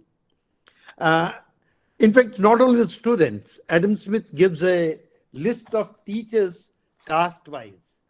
And since I have been engaged with the issue of caste these days, and I keep looking at that list, and the number of near the number of castes counted there is so large that it always surprises me. So you have amongst the teachers, you have Kayasthas, you have Brahmins, of course, but you have Aghoris, you have Sadgops, you have Bairagis, you have Telis, you have Kavartas, you have Chandalas, you have Sundris, those who do toddy tapping or who do distilling of liquor. You have Gandhabaniks, Attars. You have Mairas, the Halwais. You have Yugis and Tantis, the weavers. You have Dhobis, you have Bagdis, you have Nagas, you have Devangyas. The list of castes of teachers is as complete as the number of castes in the Indian society. And this should again not surprise us, because this is a society which is universally literate. So everybody is, both in the teaching and learning, is participating in the process of education and teaching. The third thing I realized when I was reading this book is all these documents are telling you that this society has a great respect for education. This again something which we should not surprise. We revere Vidya so much that even today, an ordinary person, if by mischance puts his foot on a written piece of paper, or a printed piece of paper, he'll apologize for 100 times that what he has done, how he has done anadara to Vidya. That's just not done. This is a society that respects education. And I don't know how the idea that a society which is so respectful of education could have been illiterate. But Leitner tells us in extraordinary words the kind of respect this society has for education. Leitner is speaking from Punjab, and he says, respect for learning has always been the redeeming feature of the East. To that, the Punjab has formed no exception. Torn by invasion and civil war, it ever preserved, this Punjab, it's always civil war and invasion, it is ever preserved and added to educational endowments. The most unscrupulous chief, the avaricious moneylender, even the freebooter, vied with the small landowner in making peace with his conscience by founding schools and rewarding the learned.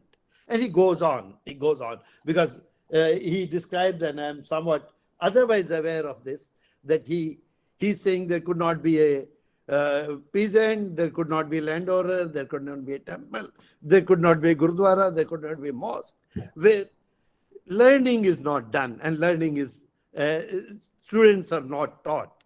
So that universality of education and universal respect for education comes through each of the documents that Dharampalji has collected in these books. Then, of course, he has given us Adam has given us the list of books which were taught. And merely reading the names of those books tells you what kind of education we were doing. It was, as Ashok was saying, everything a non-colonial society does is always connected with the society. It cannot be this. So this list of books is completely connected with the kind of society we are. There's the books that he's listing is Dadhi Leela, Guru Vandana, Shubhankar. Shubhankar is a textbook of arithmetic.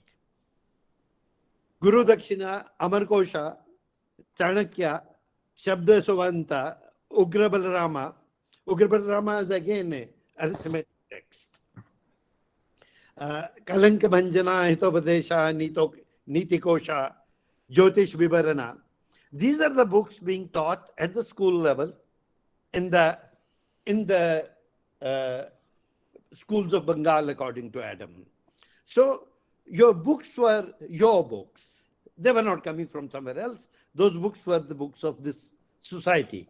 In fact, Adam is describing that the moment this survey is completed and the British decide to set up a Department of Public Instruction to carry forward the education system, they also set up a textbook society to prepare new textbooks which are separate from this.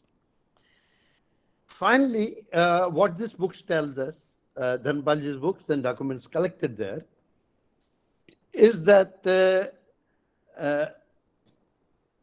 children who went through the school system, and there was a college system separate from that, which I'm not talking about today, with the book described, which was also very extensive.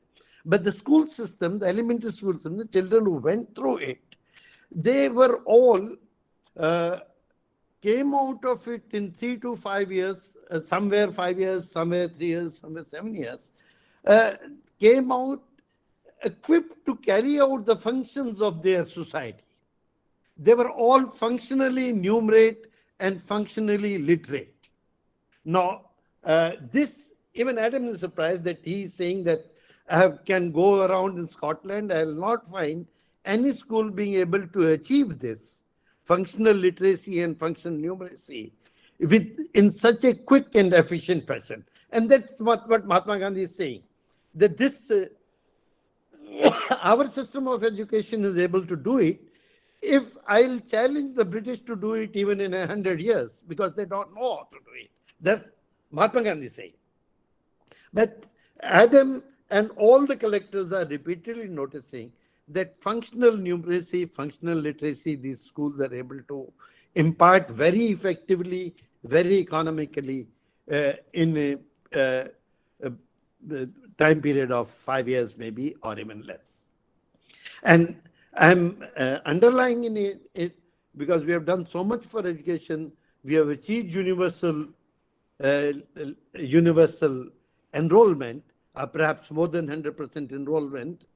But as the NEP documents tell us repeatedly, we are still far from ensuring that students who come out of the school after the middle class or even after the completion of school are functionally numerate and functionally literate. That we are finding it very difficult to. And I believe we should reread Dharampalji's documents and try to see how we can use the methods used there, because they're also talking about the pedagogy of achieving this functional numeracy literacy. How we can use that pedagogy to ensure that this Achilles heel of Indian education system, where students come out without becoming functionally numerate and functionally literate, is corrected quickly. I'll just say a few words about the pedagogy that people are talking about and then close my presentation. All the collectors, or many of the collectors, and Adam particularly, and also Leiter, gives details about how this school education is imparted. And when I was reading it, I remember that in Punjab of 60s, when I was in school, it was roughly the same way we learned. And the sense of that learning is to repeatedly write letters and read the letters. We used to write the party at least 3 times a day and then stand up in a row and read what we had written in unison. And similar repetition we used to do for the arithmetic, for the counting of numbers, and for the operations with numbers. We used to learn the tables. And the process was such that by about 5th standard, the numbers and their operations, letters and their sounds and their shapes, all these things were hardwired onto your brain. They were not to be, they were not part of the software of yours. They became the hardware of your mind. And that is the pedagogy which we have just given up. The world has given up. And without that pedagogy, my personal feeling is that this disconnect with the sound and the shape of the letter, disconnect with the number and its operations, that cannot be corrected unless we look at that kind of pedagogy more seriously. And I hope in the process of implementing the new education policy, we'll the things, other things that these books are saying, of literacy, universal literacy, of being a school available in every village, that to an extent we have achieved now. But this other part we need to achieve to correct the pedagogy so that it is competent for the Indian situation, and the students which come out become functionally literate members of their society and operate within their society which the indigenous education achieved. I think we need to look at those issues once again, and this book can prove to be very useful in reformulating the education, at least of the elementary education of India today. Thank you. I'll close here and request Gurumurthy ji to give his intervention on this issue. Namaskaram to all. I am beginning the session 2 minutes after it must have ended, actually. So I would like to be as brief as possible, and I am not a very early student of the Dharampal School of Thought. I entered fairly late. The Center for Policy Study was formed, and Gurumurthy ji, please don't be too brief. We have a little time after that. So Dharampal ji's very chosen people became close to me in the Center for Policy Studies. And I would say that much of my post-globalization attempts to understand India and the world, I will source it to my interactions, my understanding, my learning from Dharampal ji and his students, with whom I had very, very powerful, close interaction for almost 15 years, from 1991-92. So what attracted me to Dharampal and these people were their original thinking. One of the things which I missed always in my life, in spite of the fact that I have been dealing with a cross-section of Indian people, from industrialists to economists, to sociologists, to politicians, to bureaucrats. What I was sorely missing is the capacity to think originally, for the fear of being misunderstood. The fear of being misunderstood unless you quote somebody in support of you was bothering me, that a country with 1/6 of human population in the world, which has a continuous history for thousands of years, God knows when it began, it doesn't speak not only well of itself, but it also affects its contributory ability to do its duty to the world. So this is what attracted me to Dharampal ji first. Of course, we had great differences because I was entirely shaped in a totally different situation, and I was being made to confront a very original thinker who probably reflected much of what I had learned, as Ashok Jhunjhunwala said. So when the tsunami of globalization hit India, I had very intense talks with Dharampal ji as to how do we handle this.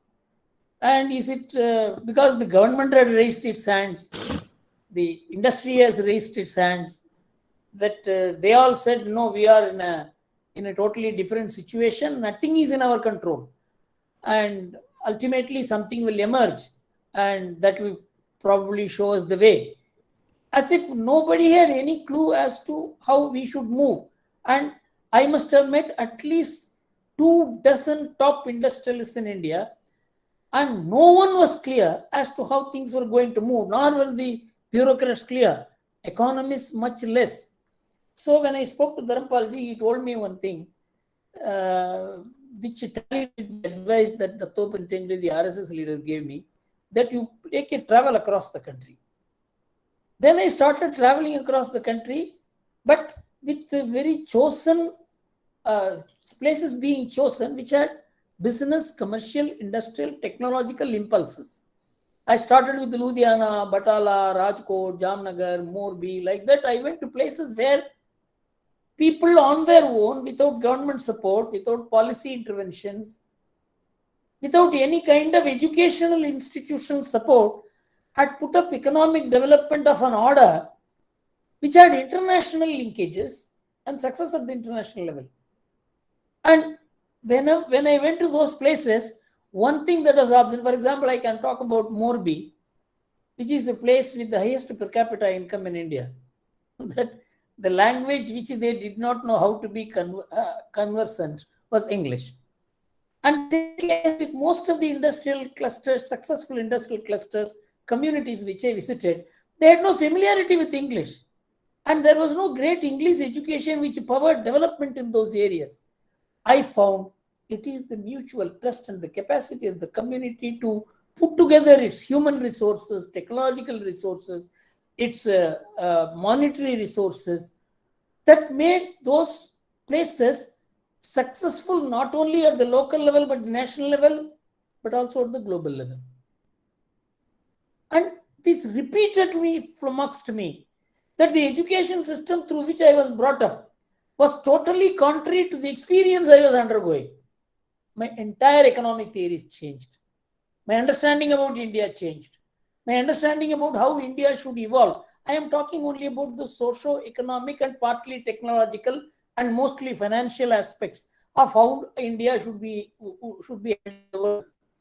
So, in this, I found that the disconnect with the people which the British brought about in their administrative and policy model continued in the post-independence period, because the thoughts which were governing the Indian administration, Indian discourse, Indian policy making continued to be that of the British.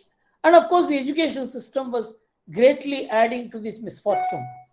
I'll tell you, I began studying Dharampalji not as a standalone person. Of course, much of what has been said and what may be said later will describe Dharampalji's work, but much more important is the corroborative work which I had come across. For instance, Dharampalji, there could not be technological development or educational development which is standalone. All development are integrated. If there is a deep educational impulse in a society, it must manifest in technology, it must manifest in economy, it must manifest in literary work, and it cannot be that a society is only educationally forward and backward elsewhere, or not as much developed in other areas. I found, if you look at the work done by Paul Bayrock and Angus Madison about the economic history of the world and India. Of course, Paul Bayrock did for 150 years between 1750 and 1900. And he came to the conclusion that India was the number 2 economy in 1750 and China was the number 1. And England and America put together 2%. And this is not our study. This is a study mandated by the General Agreement on Trade and Tariff, which was followed by Angus Madison, who went for a 2,000-year study.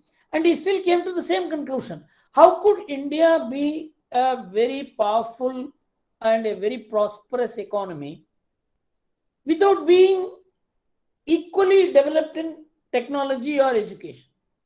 So I went into this aspect and I found Marco Polo describing the Indian ships, which he described as the largest, and nearly 300 crews were necessary to drive the ship. And he found that so much of fortune was coming into India that the gold rate in India, gold was relatively cheaper as compared to silver in India, he says. And this I related to Bank of International Settlements annual report of 1934, which said between the 14th and the 19th centuries, India earned 14% of world's gold production and reserves, supplies, which means that was the extent of India's export surplus.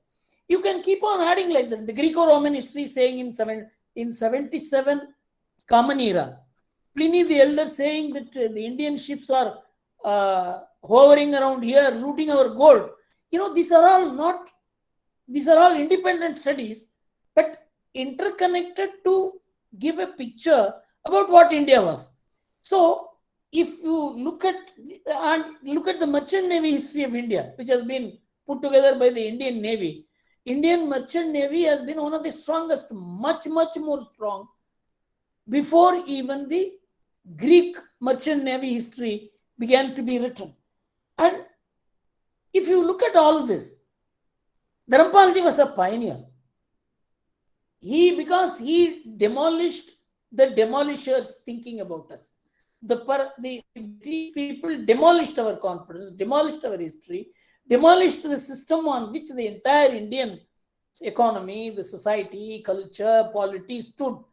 He demolished the demolishers' theory about us, and that is why Dharampalji is very important, because no one would even dare to think. When Mahatma Gandhi said that India was more literate than the rest of the world, than England, and for which he said we had too many schools and we could never have been less educated than England. Then he was asked to cite, please tell us one piece of evidence on which you are resting. I am giving you the evidence from 8% to 14% is the rise in India's literacy rate. Mahatma Gandhi said, I am not bothered about your numbers. That is where Dharampalji began the work. And now, the atmosphere is far more clearer today. There is a confident India emerging.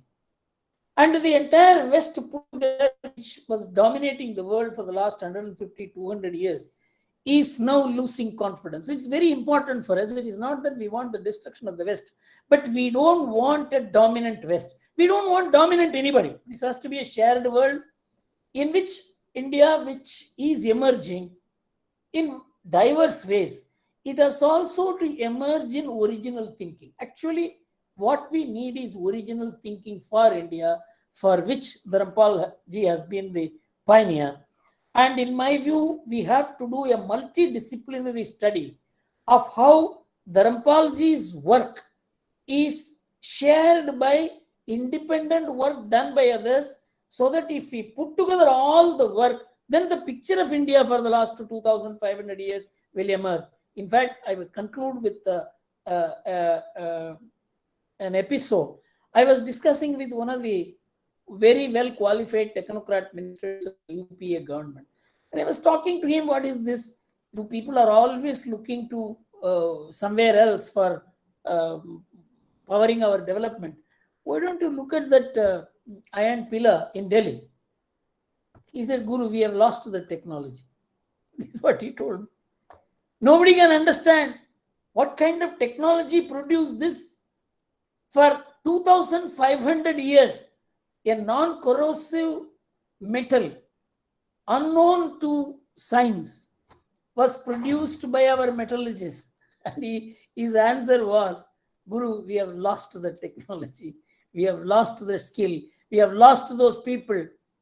I said, we still have those literature. Madras University, they had started a project in 1933 during the British time to trace the manuscripts all over India and the world. They have produced 42 volumes. 100,000 manuscripts unread relate only to astronomy. Unread.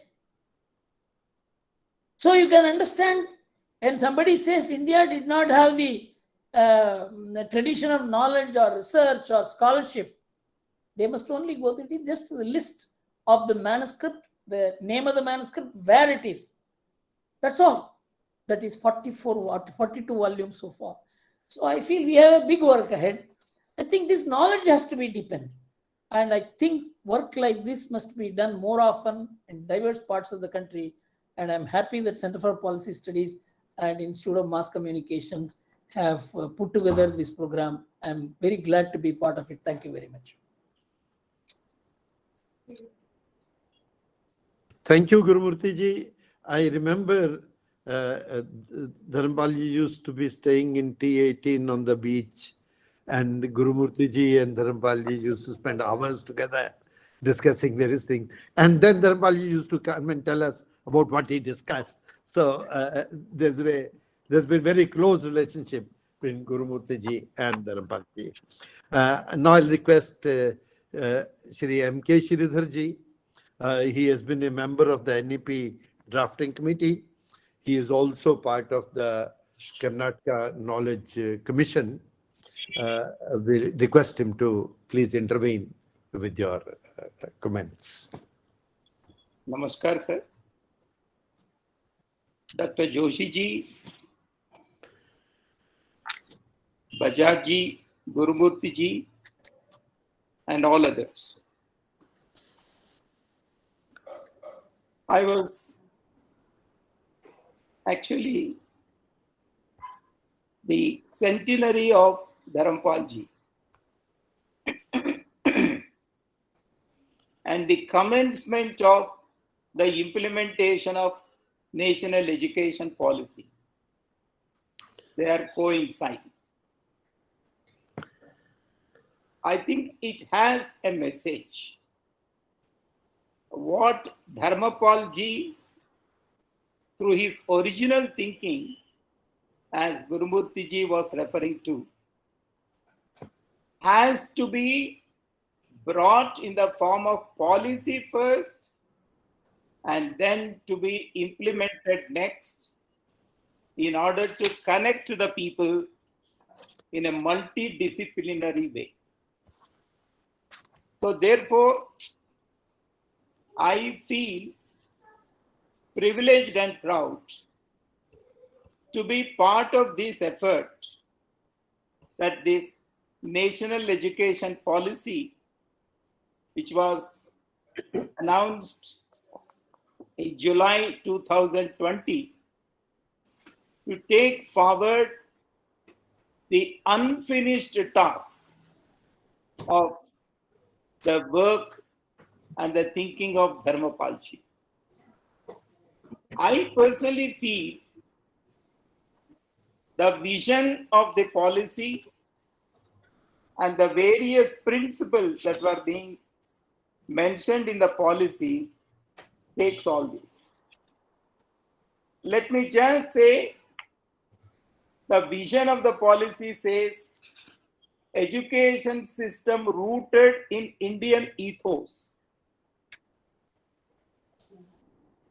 and making Indian proud, and also develop a pride, instill among learners a deep-rooted pride, and develop such things.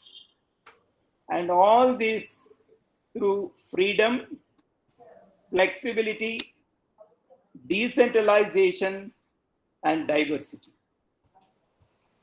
All this, whatever that has been said, is very well respected, reflected in the policy.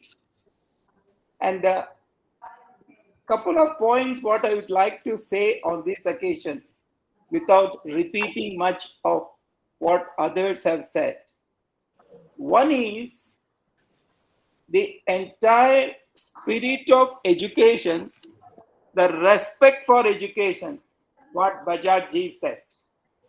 I think that respect for education and connect with society, and Ashok Jhunjhunwala ji's allowing freedom to flourish. I think some of these aspects have been highlighted. Let me say that, the education, especially at the school level, in terms of literacy and numeracy, has been highlighted in this policy to a very great extent as foundational literacy and numeracy. Again, that literacy and numeracy in a broad way, I think basically this entire work of beautiful tree of Dharampal ji has been addressed by this policy. Let me also say that this policy is now being implemented in the form of national curriculum framework, and that national curriculum framework is going to address all these aspects. So what I would like to say on this occasion, with all humility, is that the spirit, the original thinking, that connectivity with the society, all these things are being addressed now. The literacy and numeracy that Bajaj talked about is being addressed up to grade 3, and it is all in a decentralized format. That अभी शुरू करने वाले जी. The schools, the colleges, the universities, the teachers and the students will have a lot of flexibility and choice to choose. And when that happens, then the real spirit of India, Bharat, will come out. As Gurumurti ji was saying, you know, when he toured the entire country, how he understood that. So the Bharat is in different particles of the country, and this policy facilitates that flexibility and autonomy to understand, to study, and to take forward the spirit that is there in every particle of the country. So with these words, what I would like to say is, with very much pride, that multidisciplinary approach that Gurumurti ji talked about, Dharampal ji's work, and then foundational literacy and numeracy that is being propounded by Bajaj ji is being addressed in the policy and will be taken forward in the policy. I request all elders and all others who are present, you know, to support us and in taking forward. I thank Indian Institute of Mass Communication and Center for Policy Studies for having given me this opportunity. Namaskar. Thank you, Sridhar ji. Thank you very much for your very clear statement about where NEP will be taking us in the context of what Dharampal ji has done. And it is indeed a great coincidence that the NEP is being implemented in the year of Dharampal ji's 100th anniversary. Thank you very much.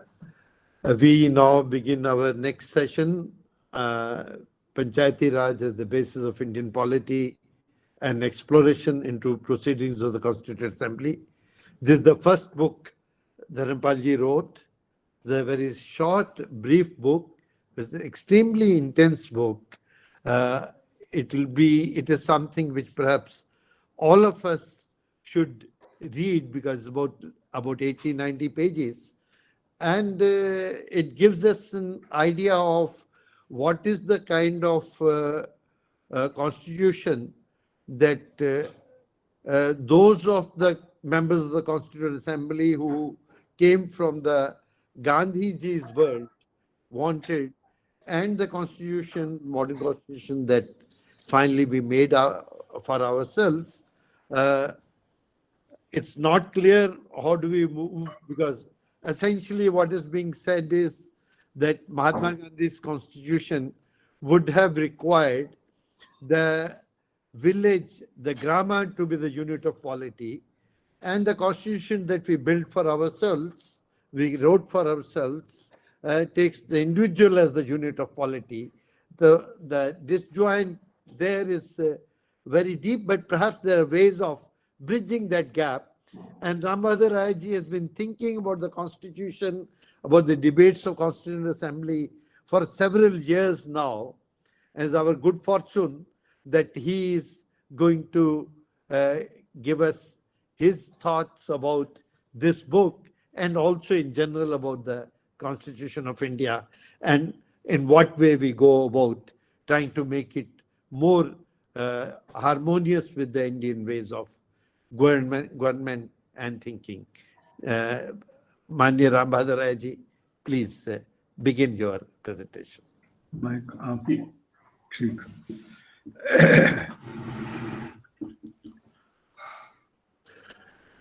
आदरणीय जितेंद्र बजाज जी और मित्रों,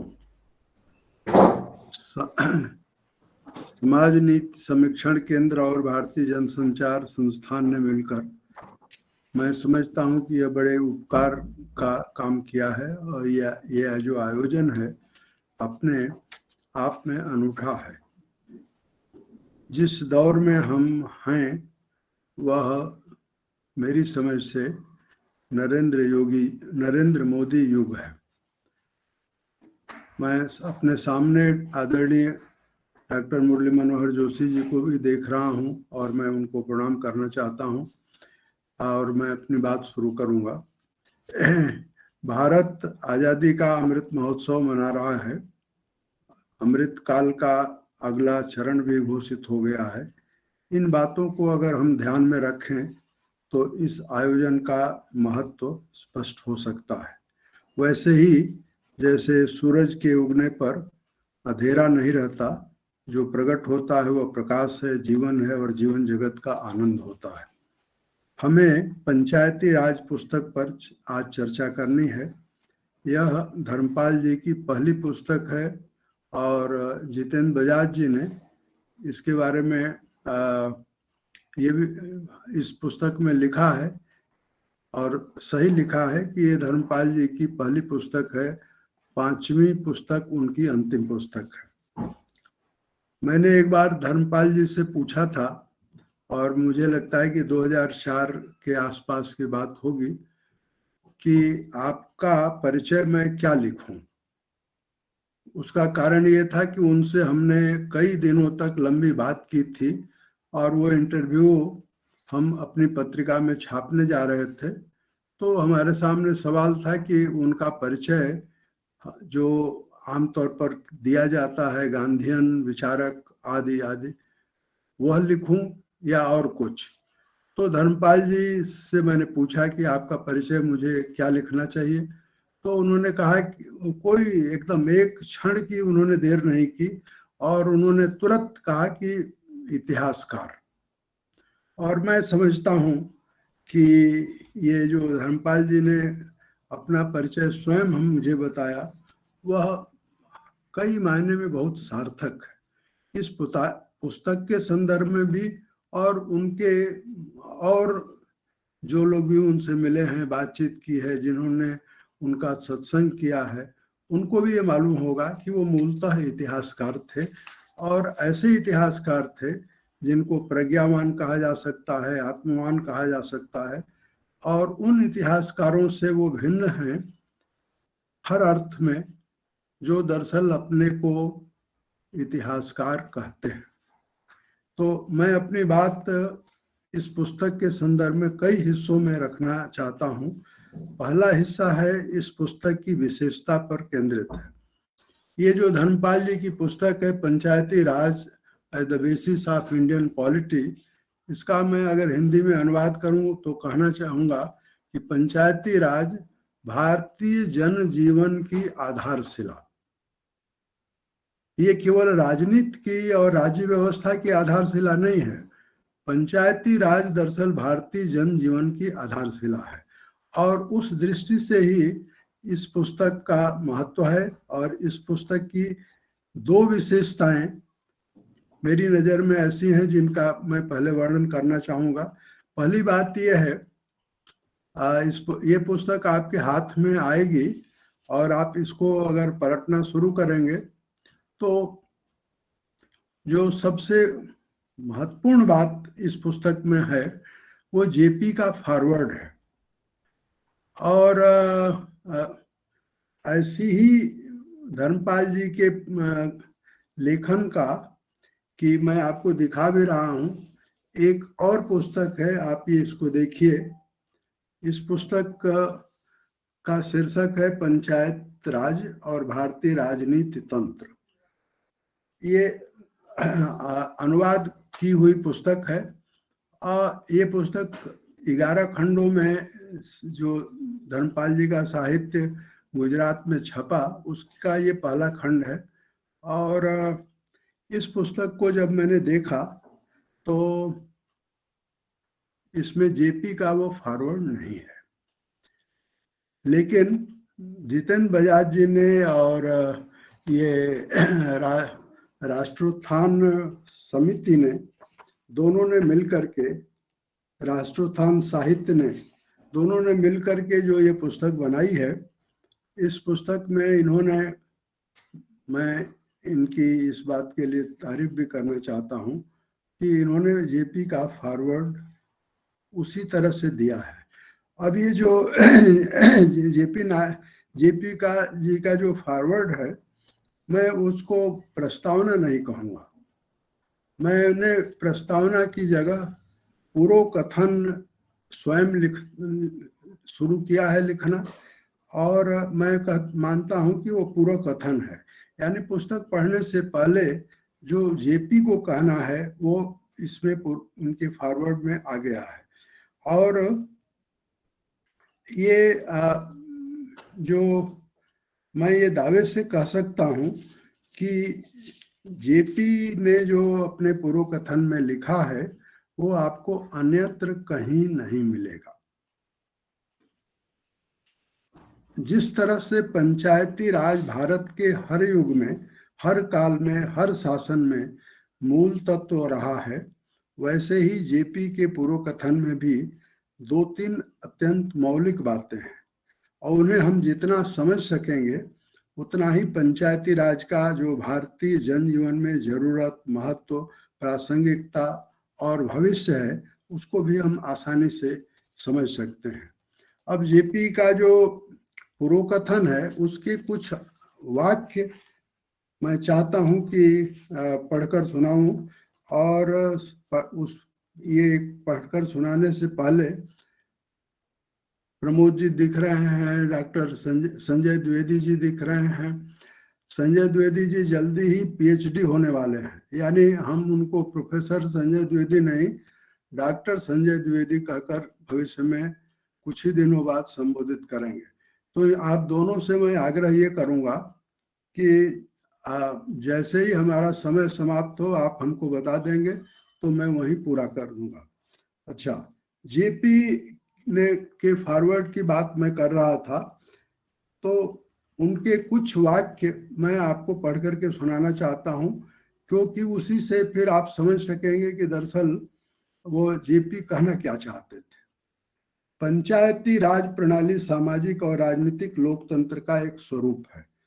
यह आदर्श रूप में एक सुपरिभाषित सामाजिक एवं राजनीतिक दर्शन भी है, लेकिन सच यह है कि पंचायती राज को किसी महानतर या व्यापकतर लक्ष्य से विच्छिन्न कोई कार्यक्रम मान लेने के बाद उसमें कोई प्रेरक शक्ति नहीं रह जाती। गांधी जी ने कहा था कि वही सरकार सर्वोत्तम है जो निम्नतम शासन करती है, लेकिन आज हम एक विपरीत दिशा में चले जा रहे हैं। समाजवाद के नाम पर और कल्याणकारी राज्य के नाम पर सरकार अपने सिर पर अधिकाधिक काम ओढ़ रही है और लोकमानस को भ्रष्ट किया जा रहा है। इस देश के शिक्षित लोग भी यह मांग कर रहे हैं कि हर काम सरकार ही करे। पंचायती राज की कल्पना गांधी जी की शासन और समाज की 2 परिकल्पनाओं के मेल पर आधारित है। पंचायती राज नीचे से उस प्राथमिक समुदाय से शुरू होता है जिसकी कल्पना ऐसे सहजीवी, सहभाषी, सहकारी परिवारों के संघ के रूप में की गई है जो एक साथ मिलजुल कर अपने कामकाज का प्रबंध करते हैं और जो काम वे स्वयं नहीं कर सकते उन्हें अन्य समुदायों के सहयोग से करते हैं। फिर इसी में जेपी कहते हैं और हमें याद दिलाते हैं कि यदि आप संविधान सभा की चर्चाओं को पढ़ें तो देखेंगे कि किस प्रकार पंचायती राज का संपूर्ण चिंतन उत्तर विचार के रूप में प्रकट हुआ, यानी पोस्ट ट्रुथ के रूप में प्रकट हुआ। जब संविधान लिखा जा चुका था तब ये पंचायती राज का विचार प्रकट हुआ और यह बड़ा ही दिलचस्प विषय है। संविधान सभा के अध्यक्ष ने संवैधानिक परामर्शदाता को यानी बेनेगल नरसिंह राव को लिखा कि क्या संपूर्ण विषय का फिर से परीक्षण किया जा सकता है और उस दृष्टिकोण से संविधान को फिर से लिखा जा सकता है। ये डॉक्टर राजेंद्र प्रसाद का एक लंबा पत्र है बीएन राव के नाम, 8 मई 1948 का, 8 मई 1948 का। और ये जेपी लिखते हैं कि संवैधानिक परामर्शदाता ने उत्तर दिया और जेपी सही लिखते हैं, ऐसा करने से संविधान के निर्माण में बहुत विलंब हो जाएगा, अतः वैसा करना अवांछनीय होगा। और इसके बाद ये अध्याय बंद हो जाता है। मैं यहाँ जोड़ना चाहता हूँ कि संविधान सभा के सलाहकार ने जो भी उत्तर दिया वो जवाहरलाल नेहरू के से परामर्श करने के बाद दिया, यानी स्वयं गांधी जी के जो राजनीतिक उत्तराधिकारी थे उनकी गांधी जी के इस विचार में कोई आस्था नहीं थी। और ये मैंने आपसे कहा कि जेपी की जो पूर्व कथन है वह इस पुस्तक की विशेषता है। इसे बार बार पढ़ा जाना चाहिए जिससे कि पंचायत की जो सैद्धांतिक व्यवहारिक शासन में हमारे जीवन में जो महत्व है उसको हम समझ सकेंगे, और जितना समझ सकेंगे तभी हम फिर इस तरह की गोष्ठियों से जो एक तरंग पैदा होनी चाहिए, आंदोलन पैदा होना चाहिए, जो क्रांति पैदा होना चाहिए, वो हो सकती है। इस पुस्तक की जो दूसरी विशेषता है वो पंचायत पर संविधान सभा में जो बहस हुई उस बहस की पूरी कहानी इस पुस्तक में है और वही इस पुस्तक का मूल है। और किस तरह से संविधान में अनुच्छेद 40 शामिल हुआ उसकी कहानी इस पुस्तक से निकलती है। और मैं ये कहूँगा कि जिसे संविधान सभा का यक्ष प्रश्न भी कह सकते हैं कि क्यों ग्राम स्वराज की नींव पर नए भारत के पुनर्निर्माण की संवैधानिक संरचना नहीं हो सकी। ये पुस्तक हमको ये बताती है कि गांधी जी के कल्पना से या भारत की सनातन परंपरा की कल्पना से भी ग्राम स्वराज की नींव पर ही पूरे शासन का तंत्र खड़ा होना चाहिए और ग्राम स्वराज के ही तंत्र पर भारत के पुनर्निर्माण की इमारत भी खड़ी होनी चाहिए और उसकी व्यवस्था संविधान में होनी चाहिए थी। नहीं हो सकी तो इसलिए नहीं हो सकी क्योंकि संविधान सभा का जो नेतृत्व कर रहे थे वे इस विचार से सहमत नहीं थे। वे सोवियत मॉडल पर उनका विश्वास था और सोवियत मॉडल पर विश्वास की कहानी मैं बाद में अपने वक्तव्य में करूंगा। अभी मैं आपको ये बताना चाहता हूं कि ये 4 नवंबर 1948 की वो तारीख है जिस दिन ड्राफ्टिंग कमेटी के चेयरमैन डॉक्टर बी.आर. अंबेडकर ने संविधान सभा के पटल पर संविधान का पहला ड्राफ्ट रखा। और जब उन्होंने संविधान का पहला ड्राफ्ट रखा तो उस ड्राफ्ट को समझाने के लिए डॉक्टर भीमराव अंबेडकर बहुत विद्वान व्यक्ति थे, तो उन्होंने एक लंबा भाषण दिया। और जैसे प्रोफेसर अपने विद्यार्थियों को समझाता है को किसी विषय को, उसी तरह से आप अगर अंबेडकर का वो भाषण पढ़ेंगे तो आप पाएंगे कि अंबेडकर ने अपने को प्रोफेसर की भूमिका में रखा और पूरी संविधान सभा को संबोधित कर रहे थे, मानो उनके सामने उनके छात्र बैठे हुए हैं और समझा रहे हैं, एक एक बातें समझा रहे हैं। समझाते समझाते वो एक जगह पहुंच गए जहां वो कहते हैं कि भारत के गांव के बारे में उनकी जो समझ थी वो 5-10 लाइन में उन्होंने व्यक्त किया। और वो बहुत ही निंदनीय हिस्सा है जो गांव के बारे में उन्होंने कहा। और उनके इस भाषण को सुनने के बाद पूरी संविधान सभा भड़क गई। अब संविधान सभा भड़क गई और क्या किया उन्होंने, इसको बताने से पहले मैं 2 बातें आपके जानकारी में रखना चाहता हूं कि ये जो 4 नवंबर 1948 को संविधान सभा के सामने जो संविधान का पहला ड्राफ्ट आया, तो उससे पहले यानी फरवरी में ही संविधान का पहला ड्राफ्ट पूरे देश के लिए जारी हो चुका था। तो फरवरी से नवंबर तक पूरे देश में उस ड्राफ्ट को लेकर के बहस भी चल रही थी। अखबार अगर उस समय के आप देखें, पत्र पत्रिकाएं देखें, सार्वजनिक जीवन में जो लोग बड़े नेता थे उनके वक्तव्य देखें, तो आप पाएंगे कि पूरे देश में इसको लेकर के बहस भी चल रही है। और सबसे अच्छी बहस की शुरुआत जिस व्यक्ति ने की वो उस समय राजनीति में नहीं था और उनका नाम था पंडित दीनदयाल उपाध्याय। उस दौरान में पंडित दीनदयाल उपाध्याय ने उस ड्राफ्ट पर एक लेख लिखा है और वो लेख आपको मिल जाएगा। मैं अभी उस लेख की चर्चा केवल इतना ही कि वो लेख उन्होंने लिखा। लेकिन ये जो संविधान सभा का सत्र टल क्यों रहा था, ये एक रहस्य है। और मैं उस संविधान सभा की कार्रवाई और उस कार्रवाई के अलावा जो बी शिवा राव ने जो 5 पुस्तकें संपादित की हैं सेलेक्ट डॉक्यूमेंट के रूप में, framing of the Indian constitution के सेलेक्ट डॉक्यूमेंट, तो उन 5 खंडों को में जगह जगह ये मिल जाता है कि किस तरह से संविधान सभा टल रही थी, क्यों टल रही थी, उसके अनेक कारण थे।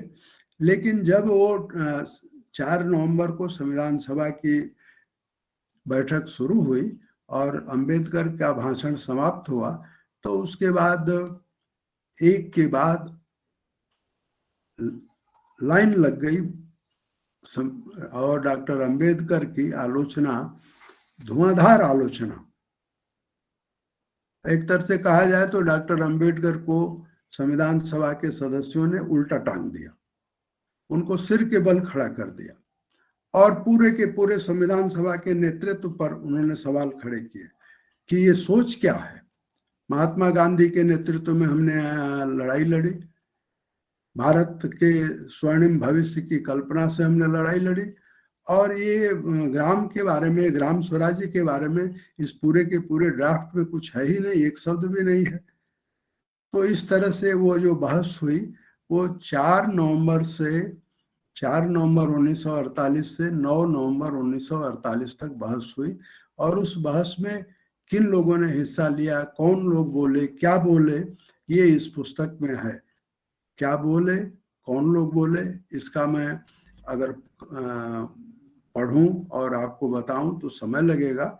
मैं कहूंगा कि आप इसको देखें। जो महत्वपूर्ण बात है वो मैं उससे आगे बढ़ता हूं कि दूसरा इसी विषय पर जो दूसरा चरण शुरू हुआ वो 22 नवंबर 1948 का है। 22 नवंबर 1900 जब ये 5 दिनों की बहस हुई और संविधान सभा का जो मूड है, संविधान सभा का जो गुबार है कहिए उसको, जो गुबार प्रकट हुआ, तो उसके बाद संविधान सभा से बाहर गलियारों में, कांग्रेस की सभाओं में, कांग्रेस के संविधान सभा के सदस्यों के बीच में बड़ी चर्चा शुरू हो गई कि आखिर इसका रास्ता कैसे निकले, और रास्ता निकालने के जो भी उपाय आसपास में किए गए होंगे उसका परिणाम 22 नवंबर 1948 को आया, जिसका वर्णन इस पुस्तक में भी है और मैं उसके बारे में थोड़ा सा संक्षेप में आपको बताना चाहूंगा। 22 नवंबर को जब संविधान सभा की बैठक शुरू हुई तो अध्यक्ष ने यानी डॉक्टर राजेंद्र प्रसाद ने संविधान सभा को बताया कि डॉक्टर अंबेडकर के ड्राफ्ट पर 2-3 संशोधन आए हैं। पहला संशोधन आया है एम अनंत सैनम अयंगार का, और दूसरा संशोधन आया है के संथानम का, और तीसरा संशोधन आया है प्रोफेसर एनजी रंगा का। तो पहले एम अनंत सैनम अयंगार के संशोधन को के संशोधन प्रस्ताव को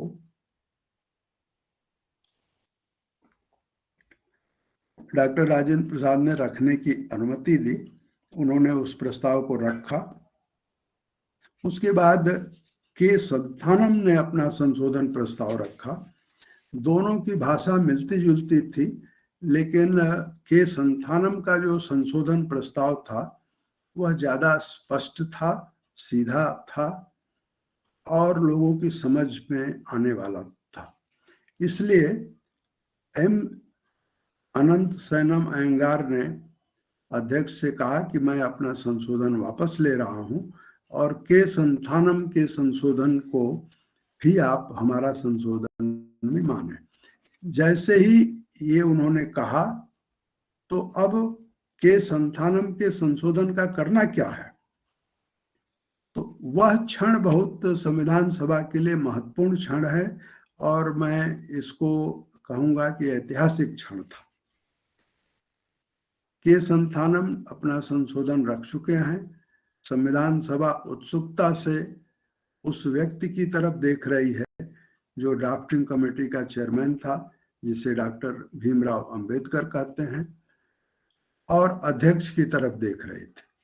वो दृश्य आप कल्पना करिए कि एक बिल्कुल नए मोड़ पर संविधान सभा खड़ी है और कुछ भी हो सकता था, लेकिन अचानक डॉक्टर भीमराव अंबेडकर खड़े होते हैं और उन्होंने एक वाक्य का बयान दिया। मैं इस संशोधन प्रस्ताव को स्वीकार करता हूं। तो जो आपत्तियां थी वो सब धुल गई, जो शिकायतें थी वो समाप्त हो गई और एक नया वातावरण संविधान सभा में हुआ। और मैं इसको ये कहूंगा कि डॉक्टर भीमराव अंबेडकर का लचीलापन, लोकतांत्रिक रुख ही इसके लिए जिम्मेदार है और उनके इस रुख को कि जितना हम तारीफ करें, प्रशंसा करें, उतना कम है। प्रोफेसर एनजी रंगा का संशोधन भी आया और अंततः संविधान के में जो अनुच्छेद 40 जुड़ा वह डॉक्टर अंबेडकर की स्वीकृति के कारण जुड़ा। अब इस पुस्तक से संबंधित जो बात है, ये पुस्तक बीज है और पंचायत की जो प्रणाली है आज भारत में बरगद की तरह से खड़ी हो गई है। तो बीज से बरगद की जो यात्रा है उसके बारे में भी मैं कुछ आपसे कहना चाहूंगा। सभा में जो कुछ हुआ और पंचायत को नीति निर्देशक तत्व में शामिल किया गया, उसके बाद जैसा मैंने आपसे कहा था कि जवाहरलाल नेहरू का पंचायत प्रणाली या गांधी जी की जो ग्राम स्वराज की अवधारणा थी उससे उनकी घोर असहमति थी, जिसको गांधी जी भी जानते थे। उनके बीच में पत्र व्यवहार भी हुए थे। नेहरू सोवियत मॉडल से प्रभावित थे, इसलिए 1952 में जब उन्होंने योजना आयोग बनाया तो कम्युनिटी डेवलपमेंट नाम का प्रोजेक्ट उन्होंने भारत में शुरू करवाया, और ये जो सामुदायिक विकास योजना उन्होंने शुरू करवाई वो बाकायदे हमारे एक्सपर्ट सोवियत गए थे, उन्होंने वहां देखा, उनसे कुछ समझा, कुछ उनकी सलाह रही होगी, उसके आधार पर सामुदायिक विकास योजना शुरू हुई। और सामुदायिक विकास योजना 1952 से 57 तक चलती रही।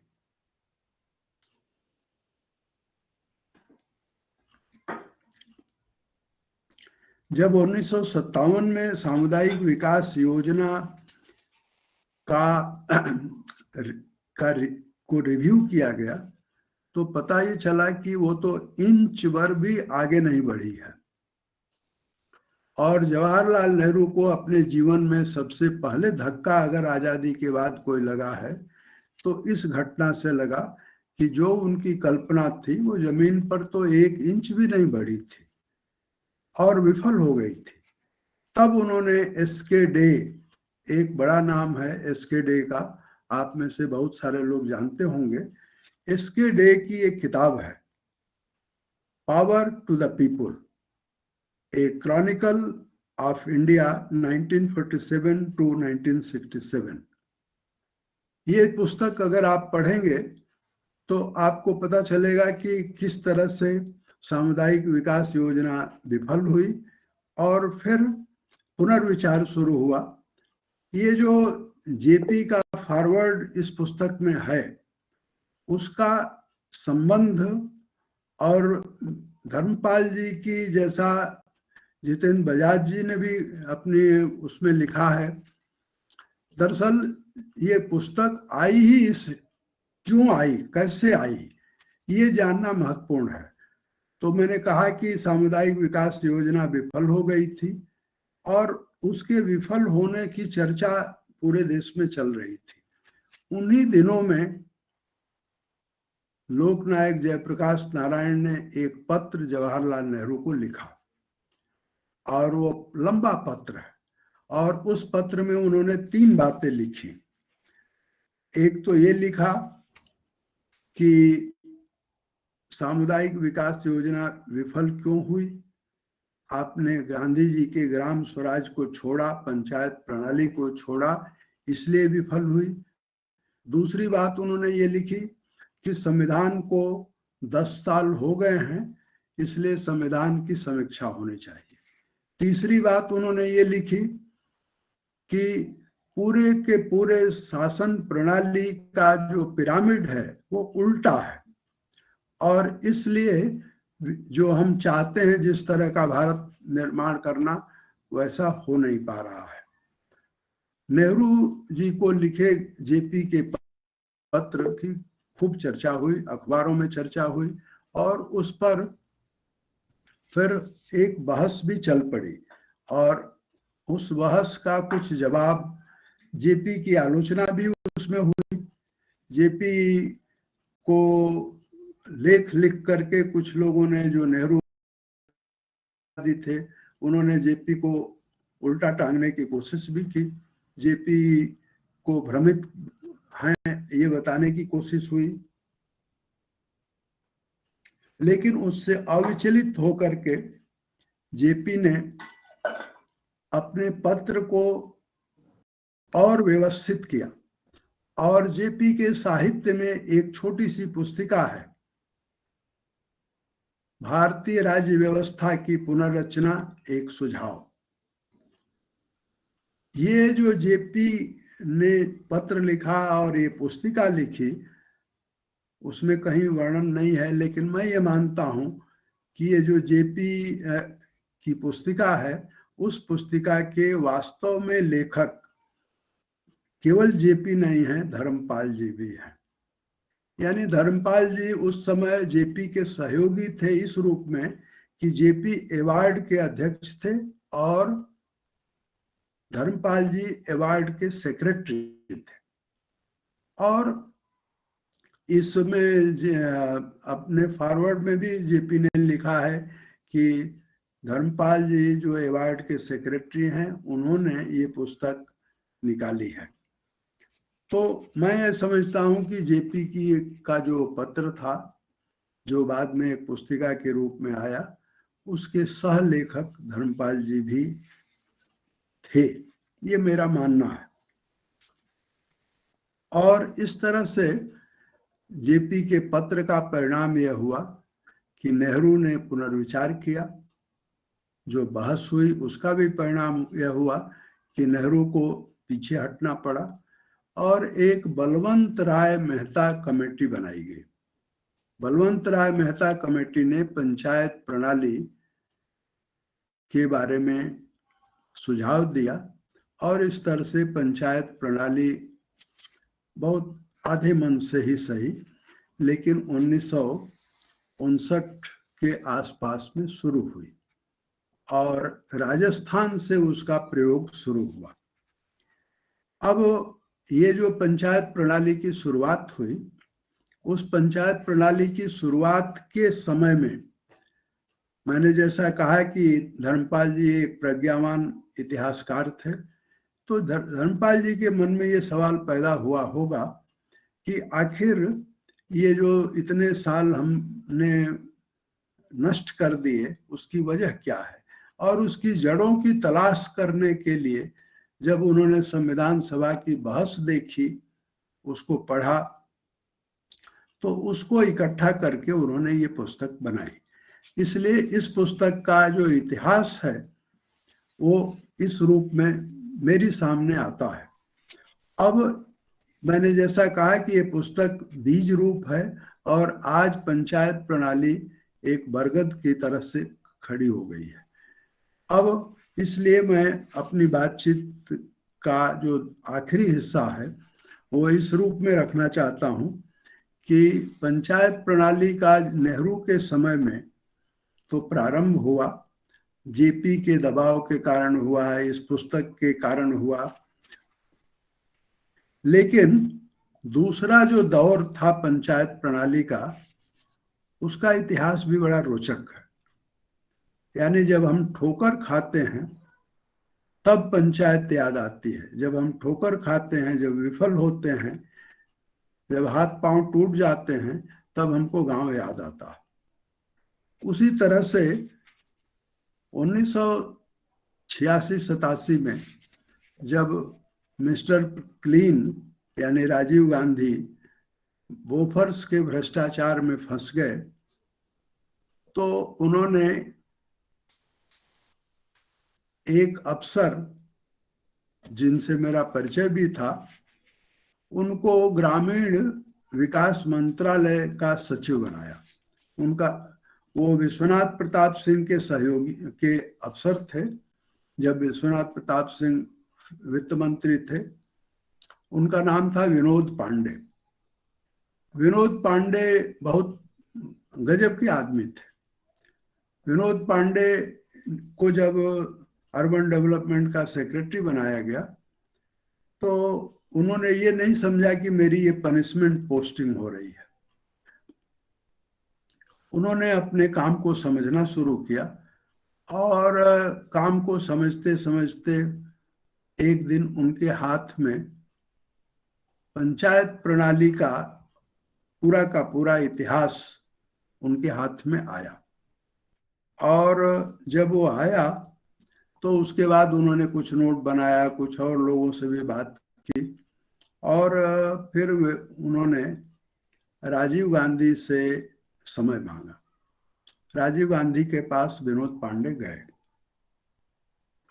विनोद पांडे भी इलाहाबाद के थे, राजीव गांधी का भी थोड़ा बहुत इलाहाबाद से संबंध आप मान सकते हैं। डॉक्टर जोशी जी अगर अनुमति दें तो वो राजीव गांधी को इलाहाबाद का थोड़ा सा तो हिस्सा माना ही जा सकता है। तो विनोद पांडे ने उनको समझाया कि देखो, अगर बोफर्स से बचना है, बोफर्स के इल्जाम से बचना है, तो आप संविधान में संशोधन का एक प्रस्ताव ले आइए और पंचायत प्रणाली को सारे देश में लागू करने की कोशिश करिए। जवाहरलाल नेहरू का जो इतिहास था उसको भी विनोद पांडे ने उन्हें समझाया कि नेहरू जी ने आधे मन से ये काम किया, आप जरा इसको पूरे मन से करिए और आपके दादा ने जो गलती की उसको आप सुधार दीजिए। राजीव गांधी को ये समझ में आ गई और मैं यहाँ पर आपको राजीव गांधी के बारे में बताना चाहता हूँ। राय साहब, ये बहुत रुचिकर है, पर थोड़ा 5-1 मिनट में पूरा कर देंगे। मैंने ये कहा था, मैंने प्रमोद जी को कहा था, आपने कहा था तो मैं कर रहा हूँ ये, तो इसलिए मैं 5 मिनट में समाप्त कर देता हूँ। मैं ये दूसरा कर रहा हूँ तो नहीं, मैं 2-3 वाक्य में समाप्त कर सकता हूँ। ये राजीव गांधी बहुत के रुचिकर विनोद पांडे गए और इस तरह से संविधान का जो 64वां 64th अमेंडमेंट है वो 89 में आया, लोकसभा से पारित हो गया। मैंने कहा आपसे कि मैं राजीव गांधी के बारे में जरा आपको बताना चाहता हूं, क्योंकि राजीव गांधी को मैं जानता था, उनसे मिला भी था, बात भी करता था। राजीव गांधी की अपनी कोई अकल नहीं थी। राजीव गांधी चलते थे सलाहकारों से, तो विनोद पांडे जैसा सलाहकार मिला तो वो 64वां संविधान संशोधन आ गया।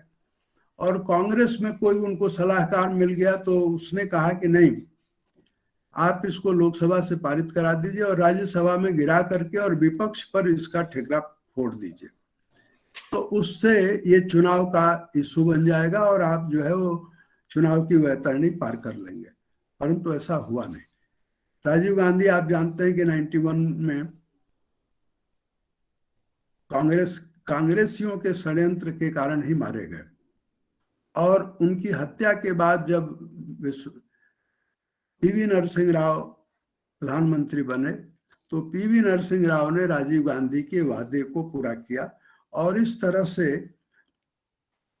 73वां 73rd कॉन्स्टिट्यूशन अमेंडमेंट के जरिए भारत में पंचायत प्रणाली स्थापित हुई और मार्च 24 अप्रैल 1993 को राष्ट्रपति ने उस पर दस्तखत किया, लेकिन ये मार्च 94 में तक लागू नहीं हुआ। मार्च 94 में ये करीब भारत के ज्यादातर राज्यों ने पंचायत पर अपने अधिनियम बना लिए और इस तरह से अप्रैल 95 में ये पंचायत प्रणाली भारत में लागू हो गई। 2-3 बातें और मैं कहूँगा। अक्टूबर 1995 में एक विज्ञान भवन में कॉन्फ्रेंस हुई। 10 अक्टूबर 1995 की तारीख है और मैं आपको 4 लाइनें पढ़कर सुनाना चाहता हूँ प्रधानमंत्री का भाषण। पीवी नरसिंह राव ने कहा कि बहुत कम हुआ है कि सारे भारतवर्ष के प्रतिनिधियों को एक जगह एकत्रित होने का ऐसा मौका जैसा आज मिला है, कहीं असेंबली में, कहीं पार्लियामेंट में। कहने को तो आज भारत के ही हम सब प्रतिनिधि हैं, लेकिन जो विशाल प्रतिनिधित्व आज मैं अपने सामने देख रहा हूँ, जिसमें जीवन का एक स्पंदन, सारे भारत के हृदय की धड़कन है, वह मैं देख रहा हूँ। यह 10 अक्टूबर 1995 की बात है और आज मैं अपनी बात पूरी करते हुए कहना चाहता हूं कि 31 लाख पंचायत प्रणाली के लागू होने से सारे देश में 31 लाख निर्वाचित पंचायत प्रतिनिधि हैं। ये बात अलग है कि जो पंचायत प्रणाली जैसी होनी चाहिए उसमें सुधार की बहुत जरूरत है। और आखिरी बात मैं आपसे ये कहूं कि 24 अप्रैल 2015 को जमशेदपुर में प्रधानमंत्री नरेंद्र मोदी ने एक घोषणा की और ये घोषणा अत्यंत महत्वपूर्ण है, लेकिन अफसोस की बात यह है कि इस घोषणा के बारे में लोगों को जानकारी कम है। उन्होंने घोषणा की कि 2,292 करोड़ रुपए सीधे भारत सरकार पंचायतों को देगी। तो इस तरह से जो धर्मपाल जी ने पुस्तक बनाई, उस पुस्तक से पंचायत प्रणाली का एक विकास हमारे यहाँ हुआ है और उन्होंने जो सोचा था वैसा विकास भले ना हुआ हो, लेकिन उस दिशा में हम आगे बढ़े हैं। ये और यह जो योगदान है वो धर्मपाल जी का है, इसलिए उस प्रज्ञावान इतिहासकार की स्मृति को मैं प्रणाम करते हुए इस आयोजन के लिए आप सबको बधाई देकर मैं अपनी बात पूरी कर रहा हूँ। धन्यवाद राय साहब, बहुत धन्यवाद। न केवल आपने पुस्तक के बारे में बताया, उसका पूर्व कांड और उत्तर कांड भी है, बहुत विस्तार से आपने बता दिया है। इस पुस्तक जो आज चर्चा हो रही है उसको संकलित किया जाएगा और उस समय हम आपसे अपेक्षा करेंगे कि ये पूरा का पूरा लिखकर आप हमें देंगे। बहुत बहुत धन्यवाद, बहुत बहुत धन्यवाद। इस सत्र में उदयन वाजपेयी बोलने वाले थे, पर दुर्भाग्यवश वो कोरोना से संक्रमित हैं, वो आज नहीं बोल पाएंगे। तो हम इस सत्र को अभी यहीं समाप्त करेंगे और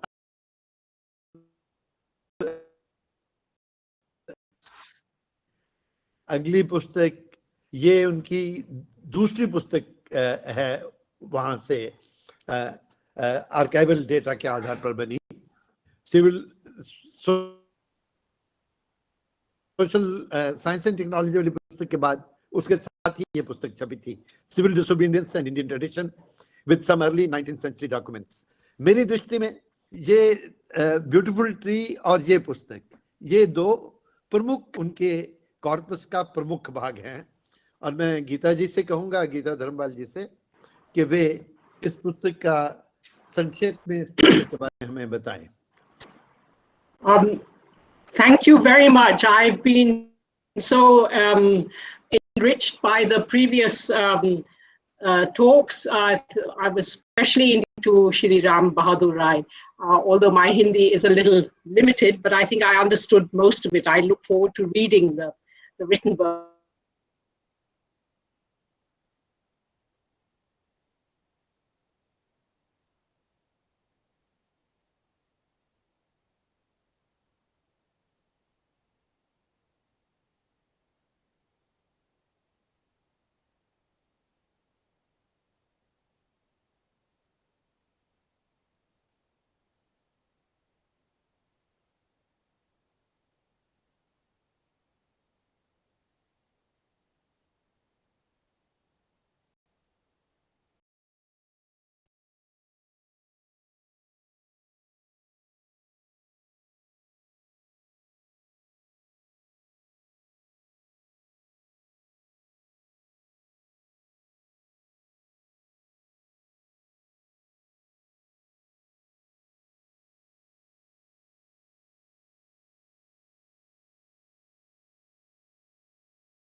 And Professor Clooney has joined. It is 6:30 for him there in the morning. But before we begin the next session with Professor Francis Clooney, I will suggest to Pramodji that let's have about 10 to 15 minutes of interaction with the audience. They have spent so much time with us. They should get an opportunity to ask a few questions. Pramodji? Sir, I have posted in the chat box and requested the audience to share their questions. And I again request all the participants to please raise your hand if you have any particular question for any particular speaker. So, okay. I don't see any particular question in the chat box. Okay, Pramodji, if our audience is not, there are no questions, we can move on to the next session. Yes, sir. Yes. Sir. Okay, thank you. Thank you. The next session is on our Dharampalji's. I think this is in a way his last book, though several books he wrote later. This is Bharatiya Chitta, Manas and Kal. I was associated with the creation of this book in a way because and worry was that, in fact, the way he put it, that I have written so much, but whatever I have written concerns only the physical attributes of Indian society. It doesn't touch the mind from which those physical attributes have emerged.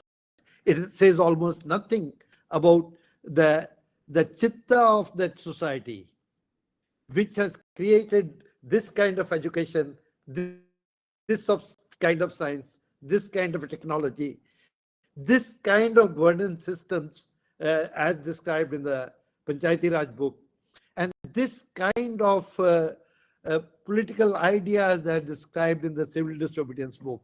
Where does this arise from? All these expressions of the Indian society, they are in some way the expressions of the Indian mind, of the Indian Chitta, Manas and Kal. And then he started dictating this small 80-page booklet. It was my good fortune that I was associated with it. When we published this book from the center in 1993, Professor Clooney happened to be in Chennai, and he received the first copy of this book from Shri Dharampalji. And we are fortunate that he's here.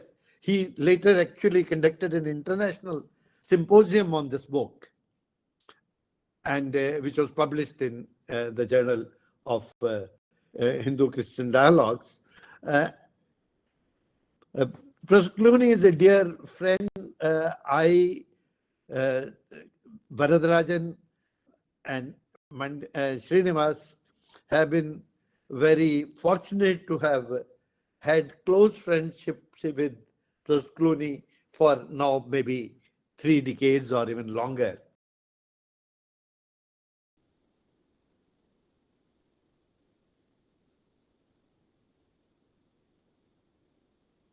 Of Shri Vaishnavism. His first book was Hindu Wisdom for All God's Children, which I think he wrote when he was teaching the school students on what morality is about in Nepal. But each one of his books has great depth. I particularly enjoyed his book, The Blessed Mother, The Divine Mother, The Blessed Mother, where he explores the ideas of feminine divinity. And while reading their book, he'll be maybe perhaps unhappy by saying this, but I felt that he has actually experienced the grace that ordinary devotees of the Devi, of Abhirami, of Devi, of Shri in India, feel, the nearness that they feel with the with the Devi when they are reciting and listening to his stutis, her stutis, and he has actually translated those stutis with great passion. I